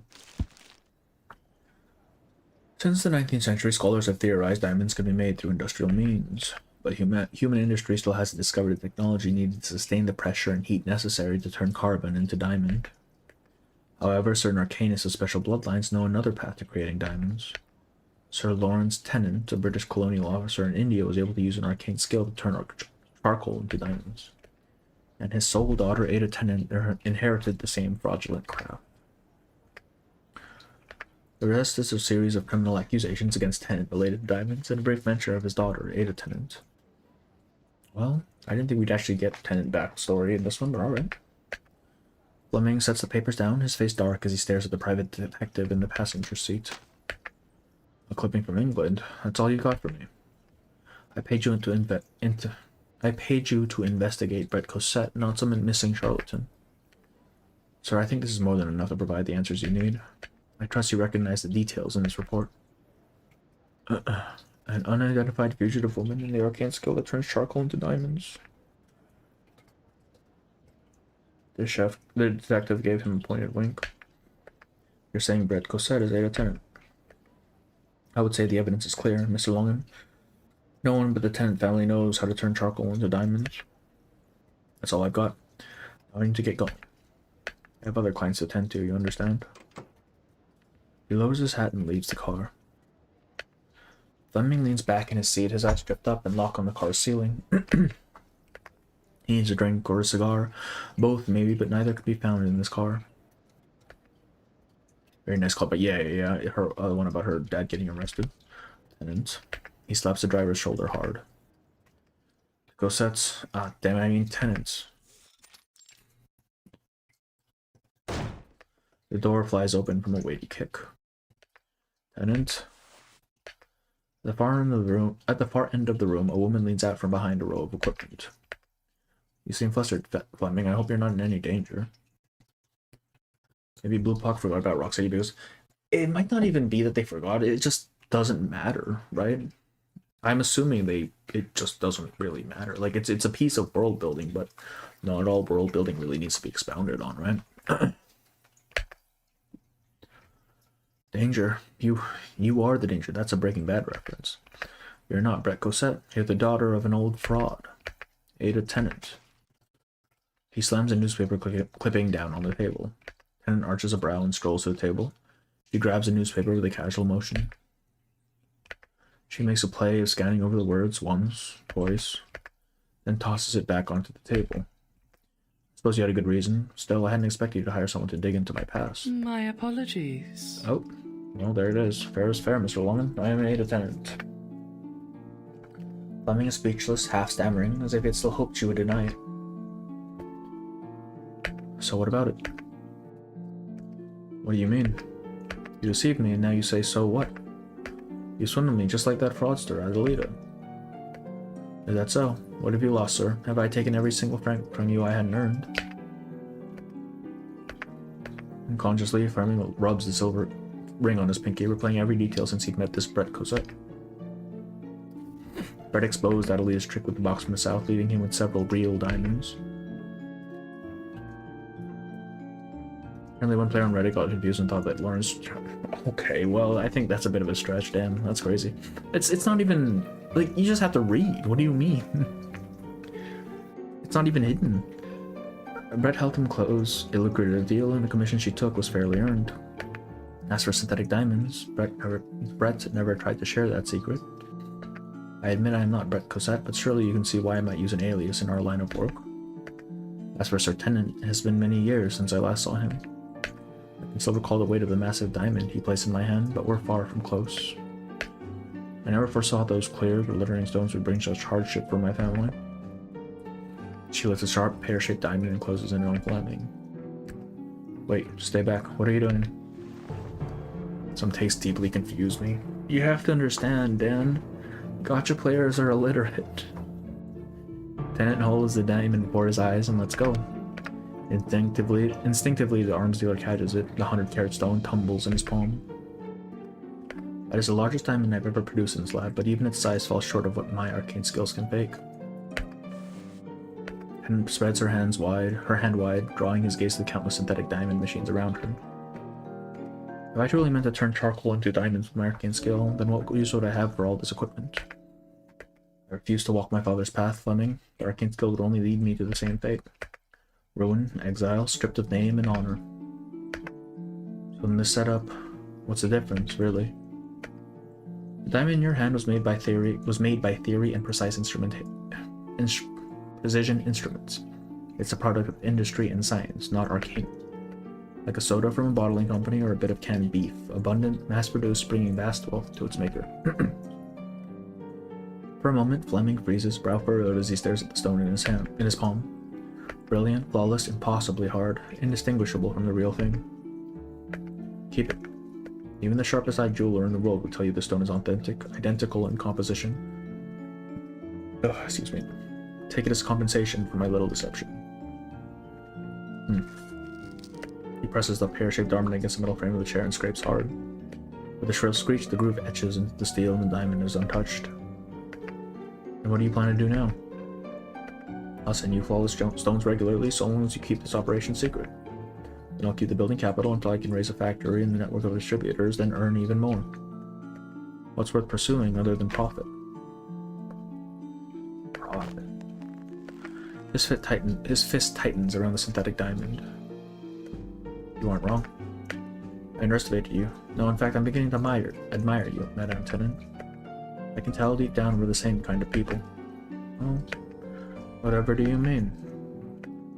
I mean, I'm not going to hold the past against you. I'll still make my investment, but here's the deal. Once everything is started, I run the factory. Fabulous. And I would just be the technician then? Absolutely. I'll get started on the plans. You and me, Tennant, we're going to turn the diamond market of Europe, now the whole world, upside down.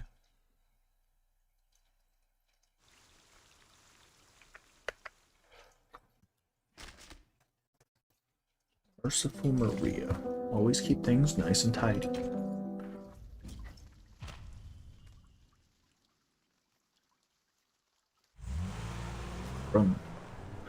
What a beautiful view. I'll miss the fields and villages outside Paris, but a journey like this comes with its own thrills. And what does my dear, lustrous beauty think of it?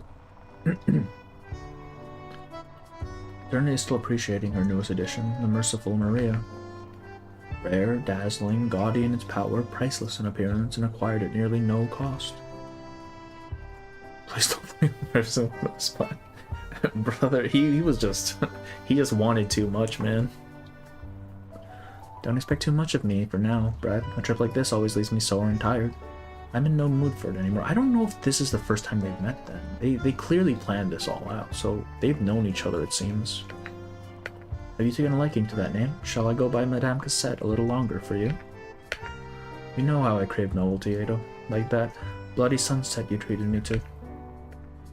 If it left you longing, we can plan another night out for drinks, but then surely you knew it was only a raspberry cocktail.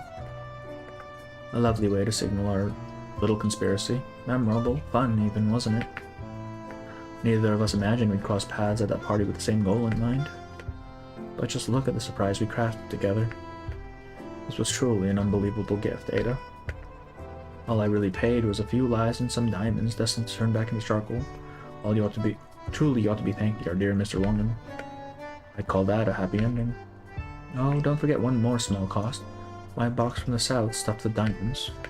Of course, a clever box and a handful of sparkling stones. Perfect bait for that first taste of trust. And smashing the box, that was thrilling, unforgettable.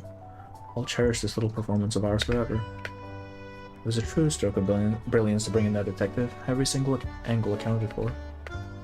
That clipping may have exposed Brett, but Lieutenant twist Fleming into believing an even deeper story. Though it does make me wonder what became of the real Brett. At last, Tennant shares her secret candy. Real Madame Cosette is still abroad, recovering from gastritis. She won't be returning to France for a long time. There's a risk taking on a real name like that. I knew Fleming wouldn't argue the point. He still thinks we're building that factory. Their laughter is carried on the wind down the French country road. You know what we're missing? Some sound techs, a camera perhaps, and a crew to cheer. Heist successful. Something we might broadcast to the world. You've won me over, Ada. Have you thought of our next move? If you'll join me, we can lay low together for a while. Double layer scanner. You know, someone with a very special suitcase. Oh, there's the Burton. There's the Burton reference. So Ada's been with Burton for a while now. It seems this is Eternity being introduced to the suitcase. Though apparently they've had history before. That was fun. That's definitely a bit of a shift in mood from the last one.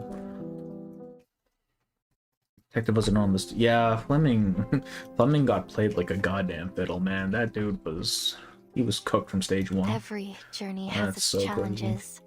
So with Let me clear out the step, rest of this, and then we're gonna call it for the night. That was faster. That was much faster than I expected. I'm gonna be honest. Let me just do dailies. At that final line, she just knows Burton. Yeah, apparently she already knows Burton. I'm assuming Tennant's already been part of the suitcase for a while at that point, or at least some amount of time. together. Oh. Very well, truth. Though it may come with pain. We still need to do. Actually, we get 15 minutes. We can probably run through a bit of Lucid-scape. Close your eyes. Since that is a It'll all shorter be one. over soon. Have I startled you? That sounds a real drink, just not whatever raspberry thingy they drank. I figured it would be. Our blood will burn. Like, it's such a generic name. When How long Tennant has been working with Burton at this point of the story? Yeah, who knows, honestly. Like, it's left pretty vague. Battles have little meaning. Gonna do Limbo? Yeah, I'm gonna do Save for the Lucid-scape prizes at to least, be and if won. it still have some time, maybe do the rest of it, but... Limbo literally up. Yeah, I'm doing Lucid-scape, I'll do Lucid-scape. I don't want to do all of it, though, because I do want to have some stuff for when we do mains and, A2. I think it's A2 this season, right? I mean, it's not like this is a very difficult game, though. You just throw impromptu at it and win.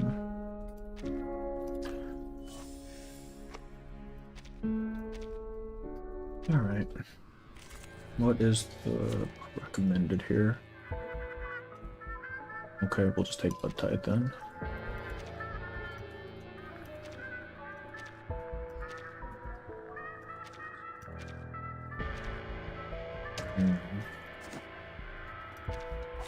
There are many routes to travel, But but those are only great, okay. one destination.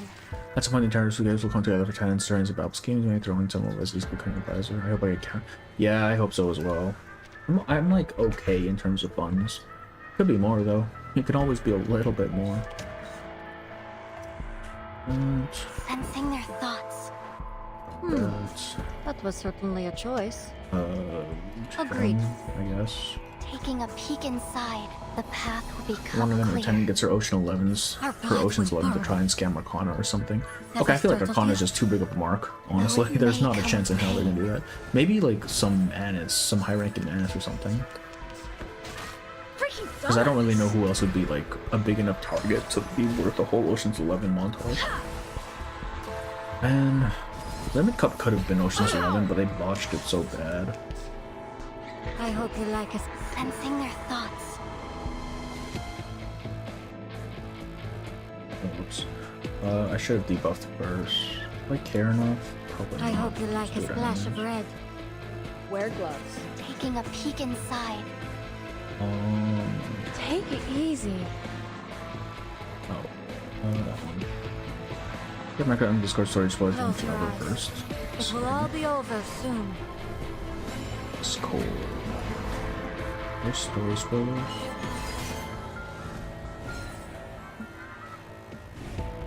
Get out of here. Alright. Christ in heaven. I'm Face the so truth. tired. Oh, where is the story spoilers? Try for free. Channel? I see CN spoiler channel.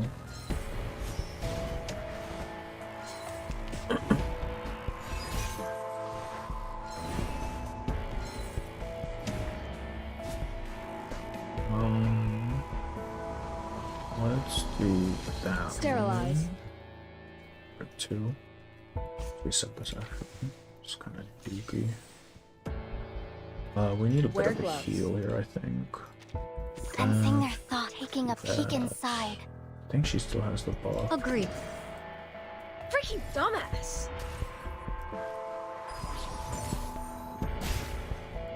Though it may come with pain. A little surprise.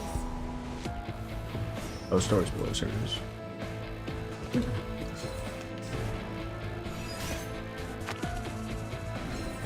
I'm using my stamina for some pages, yeah. To scam someone, you need to have something I want. What can they get to Arcana? I honestly to God don't know. Probably one of her little underlings, though I don't even know what her underlings would want, really. Enter This, the I think, gate should be and enough. see the light. Actually, let's just do this so that she's it. Taking a peek Wait, inside. no, this one's go for it. Does it matter when I do the counter? Like, does it only count blood type boss from that point, or is it just over the entire turn? And see. Close your Wait, eyes. it's too late for I already got in time just for Face remake the upside. I mean, Very well. I think it's only slander if it's not true. I'll just say that. I really like the moth gameplay to come back because I like the lore of it, but I think they're done with moth for now. Yeah, I don't know if Foot Taxes ever comes back. Has come back on China or not. But I mean, that was all, like, if we're talking lore-wise, there's no reason to have more Photo Taxes. Unless we get, you know, Grace playable, and then for some reason that makes her have more moth stories. I like the moth. I hope Foot Taxes comes back. I still remember I can still do 5 stars and lower only. Pride goes Yeah. before the fall. I mean, can you? I guess you can't really do reveries with them. I was gonna say, I'm like, no, that's not happening. There's not a chance in hell you can do that. Has anyone actually run through the new reverie maps down to 450? I think, right? Because I haven't. It looks like a pain in the ass. I'm not gonna lie. Practice 15, I guess. We will experience fucking impromptu. What does it matter? over and over again. Don't take a wrong step. Так ярко и тепло. So that's how E. What? E? What do you mean by that? Where the fuck is Charon's extra attack, bro? Here, this particular Why you do melody that? should be quite fitting. A blessing bestowed by fate. Hey, for 40, I'd rather wait than use power creep than worry. Yeah, that sounds about right. That sounds about right. I don't want to have to worry. Of a shooting star. This old return is funny for me. I failed 50-50 and got her. Hey, there you go. Easy. At 451 for ATM mechanics of beating me up. Oh, God. It's another one of those. Alright. Yeah, no. I had a hell of a time trying to get through 400, man. I'm not looking forward. I already have his. I don't even have his old yet. I hear her Euphoria makes her quite good, though, right? So that's how Trini got into Foundation and Jay's story. It depends on when this takes place, because she has had dealings with the Foundation before, right? This isn't the first time. Always arguing. So this could be after that, or this could be before. To elevate the mood.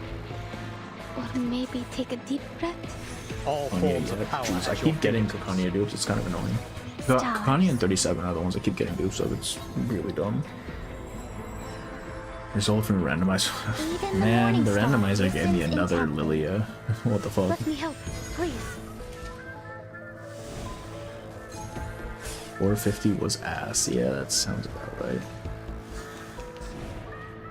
Так ярко и I think I've lost the event spirit. Yeah, that sounds.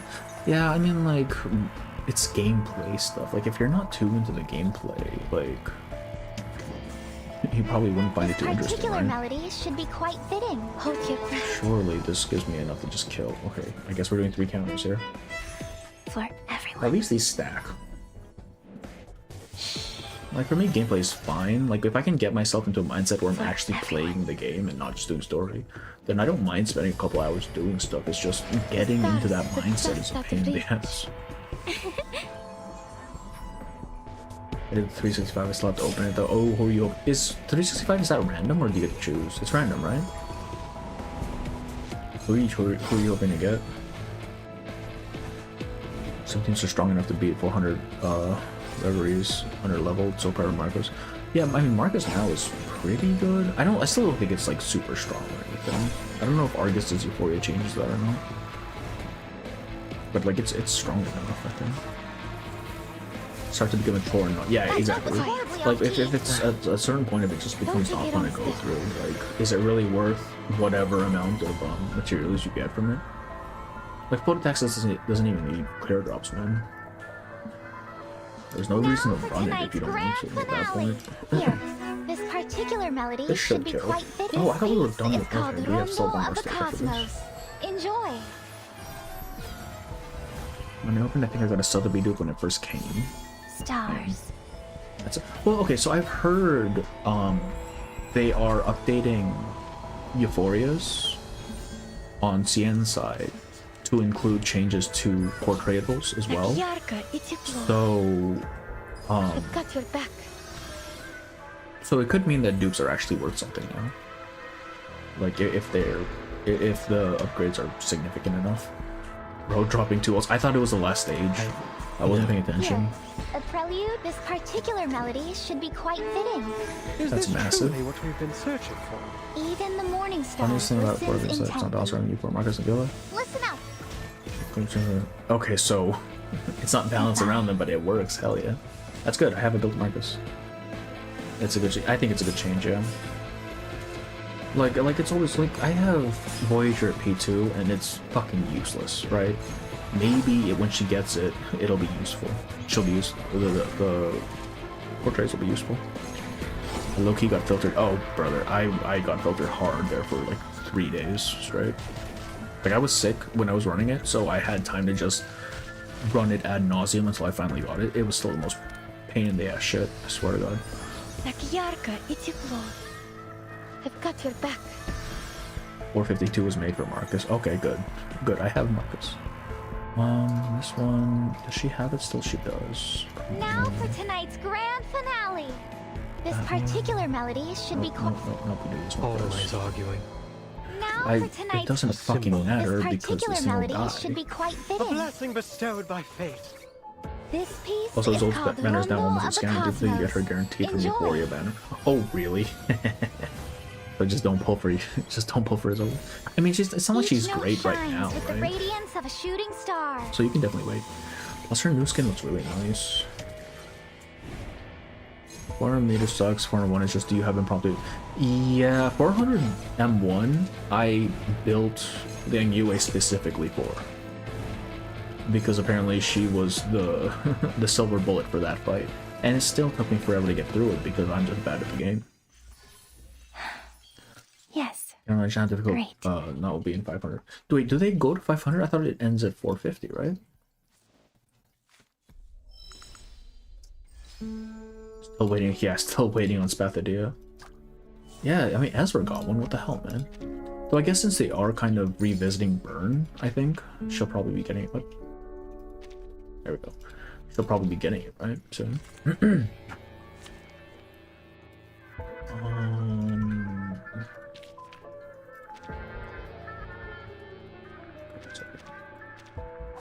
Great things. CN said 1000. Wait, I thought CN said their last one was going to be the last update for Lucid or for Reveries, right?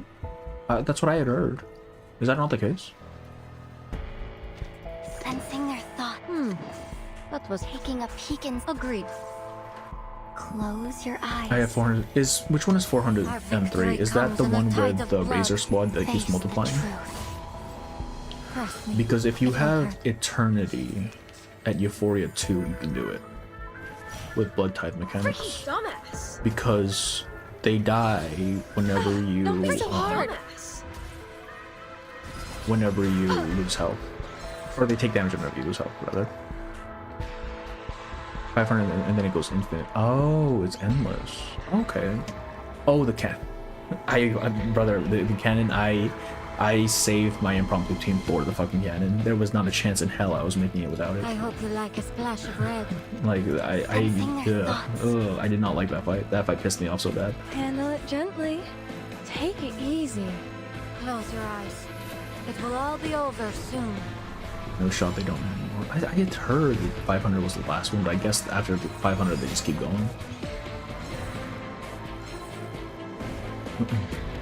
What I want is more Hey. Series of Dusks, or just something that uses the stress mechanic, right? Because I want to be able to use Lorelei and not have it feel like cope. Alright, Lorelei is pretty fucking good in Series of Dust because she specifically played with those mechanics, but outside of it, like, what, her Psyche doesn't do anything. It's like, damn, man. Taking a peek inside. Let's hold that. Actually, we probably need to heal a little bit. We're getting pretty low Handle here. it gently. Sterilize. Sensing their thoughts. I'm losing my patience. Flying yeah, the handbag for only cannon's fucked, bro. 3,000 Sharpedantes. Before with Get out of here. I cycle Anjo's captivated because Anjo's kickstone. Wait, I thought Anjo didn't work that well with the Assassin's Creed characters because they don't run off Moxie, right? Isn't that what I've heard? Beat the stage on the yeah, Jesus Christ. I'm gonna beat all the reveries because I'm trying to get all the characters and build them from 2 to 6, but I don't care enough about the gameplay. Yeah, I mean that's fair. Razor Squad 1, I'm losing my patience. yeah, exactly. Medbot, yeah, that makes sense, right? Because heals and then damage taken. Makes sense. Oh, I'm getting Argus support so I can maximize my Marcus team. Hell yeah. That's actually what I'm doing as well. I want to make Marcus strong. Just because her skin's really cool too, so that's even more reason. Taking a peek Did inside. I not get okay, Blood Domain is up. Agreed. The path will become clear. Robomyth, some absurd power creep. Oh, really? What is the Robomyth? I don't know what that means. Oh, is it the robot from Though it may Women Cup? come with pain. As the boss? As your Have I like, little pet startled you? thing?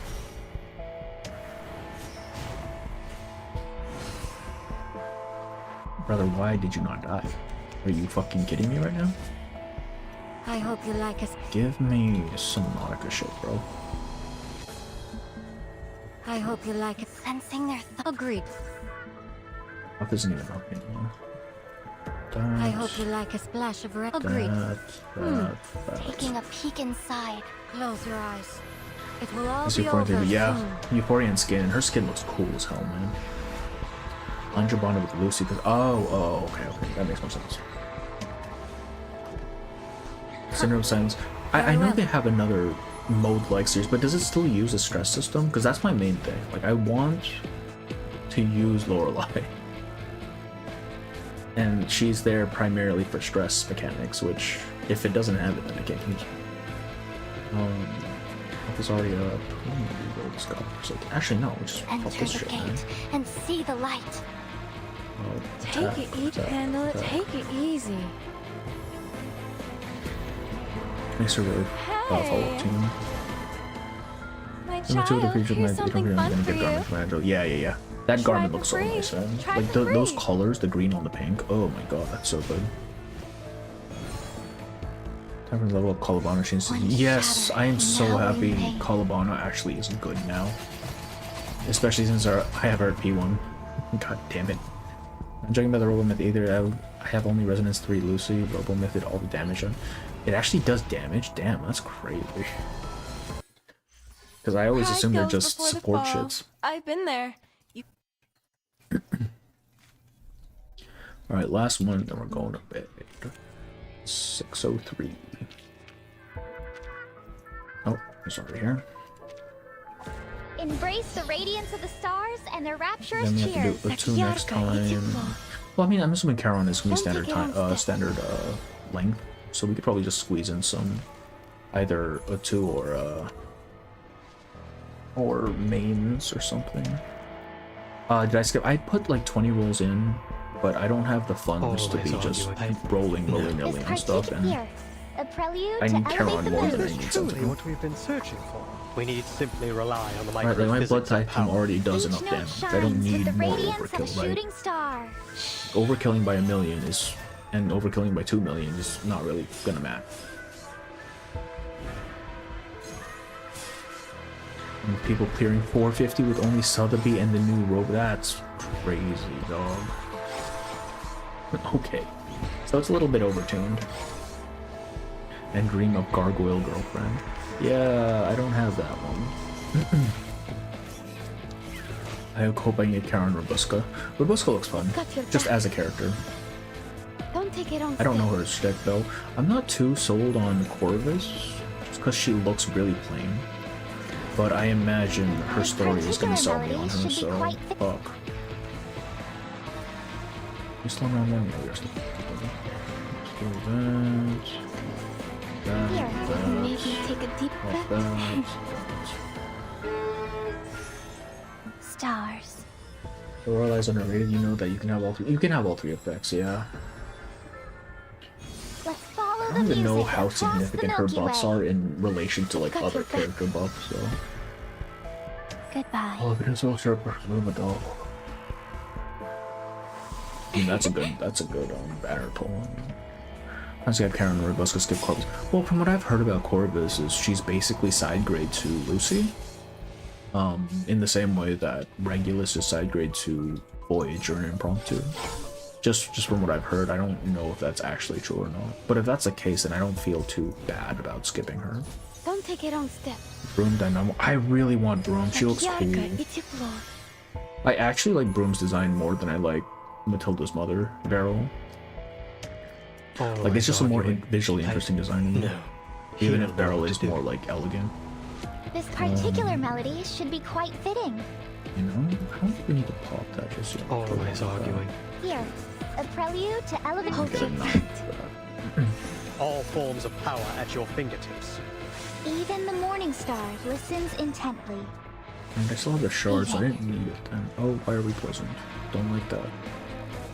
I wouldn't even call it a side grade from first class. Okay, I mean, like, I haven't looked at her kit at all, that's just what I've been hearing. So I don't know what she does or like anything about her.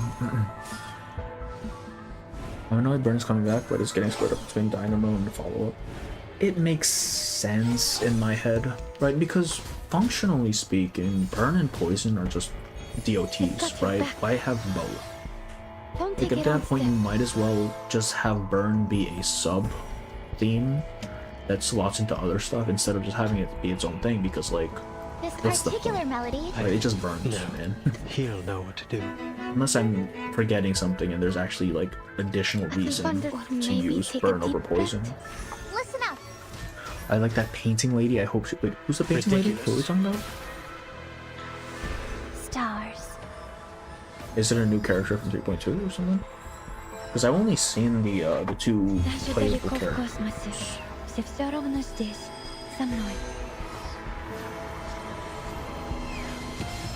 Oh, and I've also seen the girl with the robot arm. Yeah, little baby robot arm. Capellia, that's her name.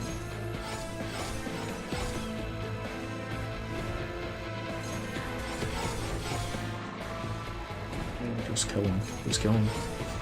Okay. Alright, it's fine. If he dies here, then we'll have Carolyn all... Not Carolyn, Alpha next turn.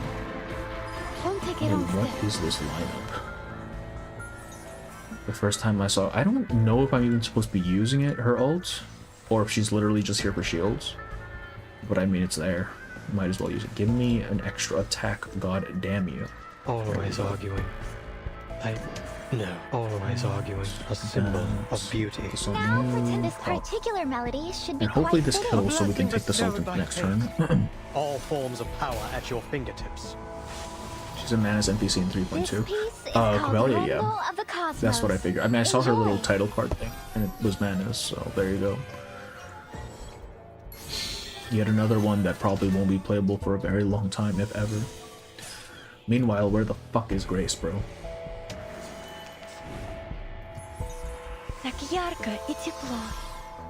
I've got your back. This, and then these two. Here, this particular melody should be quite fitting. Love. Futile, all of it. Nothing but a mockery of capricious fate. Is this truly what we've been searching for? Ridiculous. Even the morning star listens intently. Let's follow the music across the Milky Way. Reading. A blessing bestowed by fate. All forms of power at your fingertips.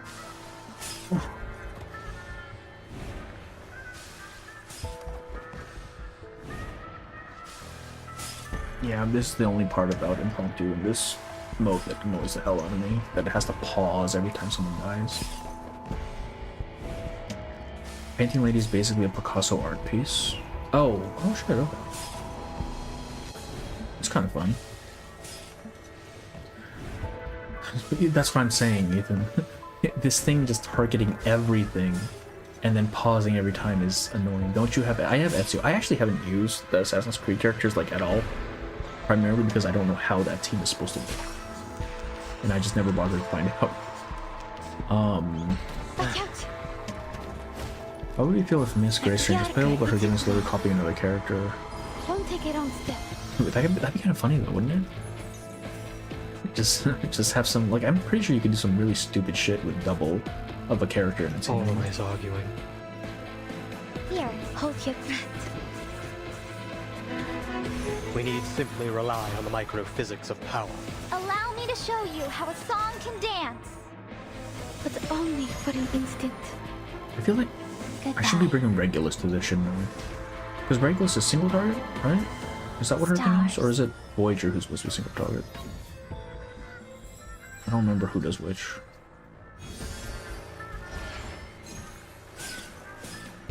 There we go. That was a little bit aggravating, but it is. Was I able to take care of everyone? Total damage dealt. No shit, huh? Oh wait, hang on. The impromptu thing didn't get the highest damage this time. Best tank. I mean, yeah, I guess she hurts herself. Nautica. It was also when Regulus with her before because she can target the main target. Okay, so it is. It would be Regulus then, huh?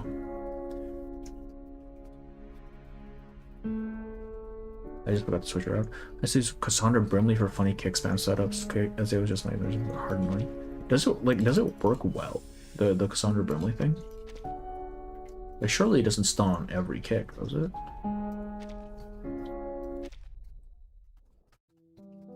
Let me check. Do I need to buy anything here? Not really. Okay, that I think is gonna be it. I need to go to bed. Holy shit, man.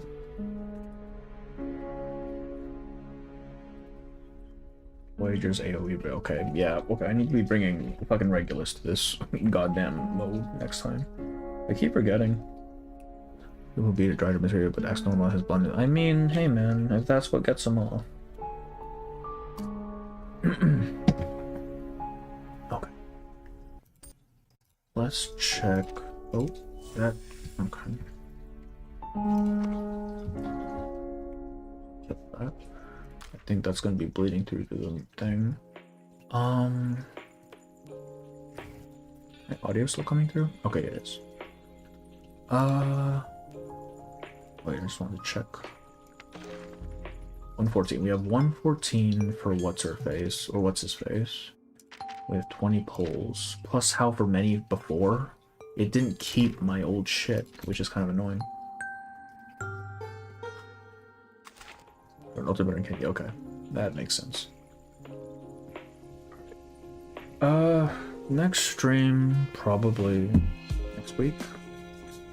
Or whenever Karen drops. I think I'll try to do Karen when he drops, just so I'm not, like, doing it last minute. We'll see. I'll put up the usual thing. You don't use Cornbloom? Like the site? Not really. I don't really have a reason to. Like, I usually am not running out of materials anymore. And if I do, there's always like the packs that you can open for them. And I just stock up because like I don't need to use them. Alright, that's going to be it, man. I'm going to bed. Is there anyone else streaming? I doubt it. It's late. No, there is not. Alright, I will see you guys next time, whenever that might be. Okay.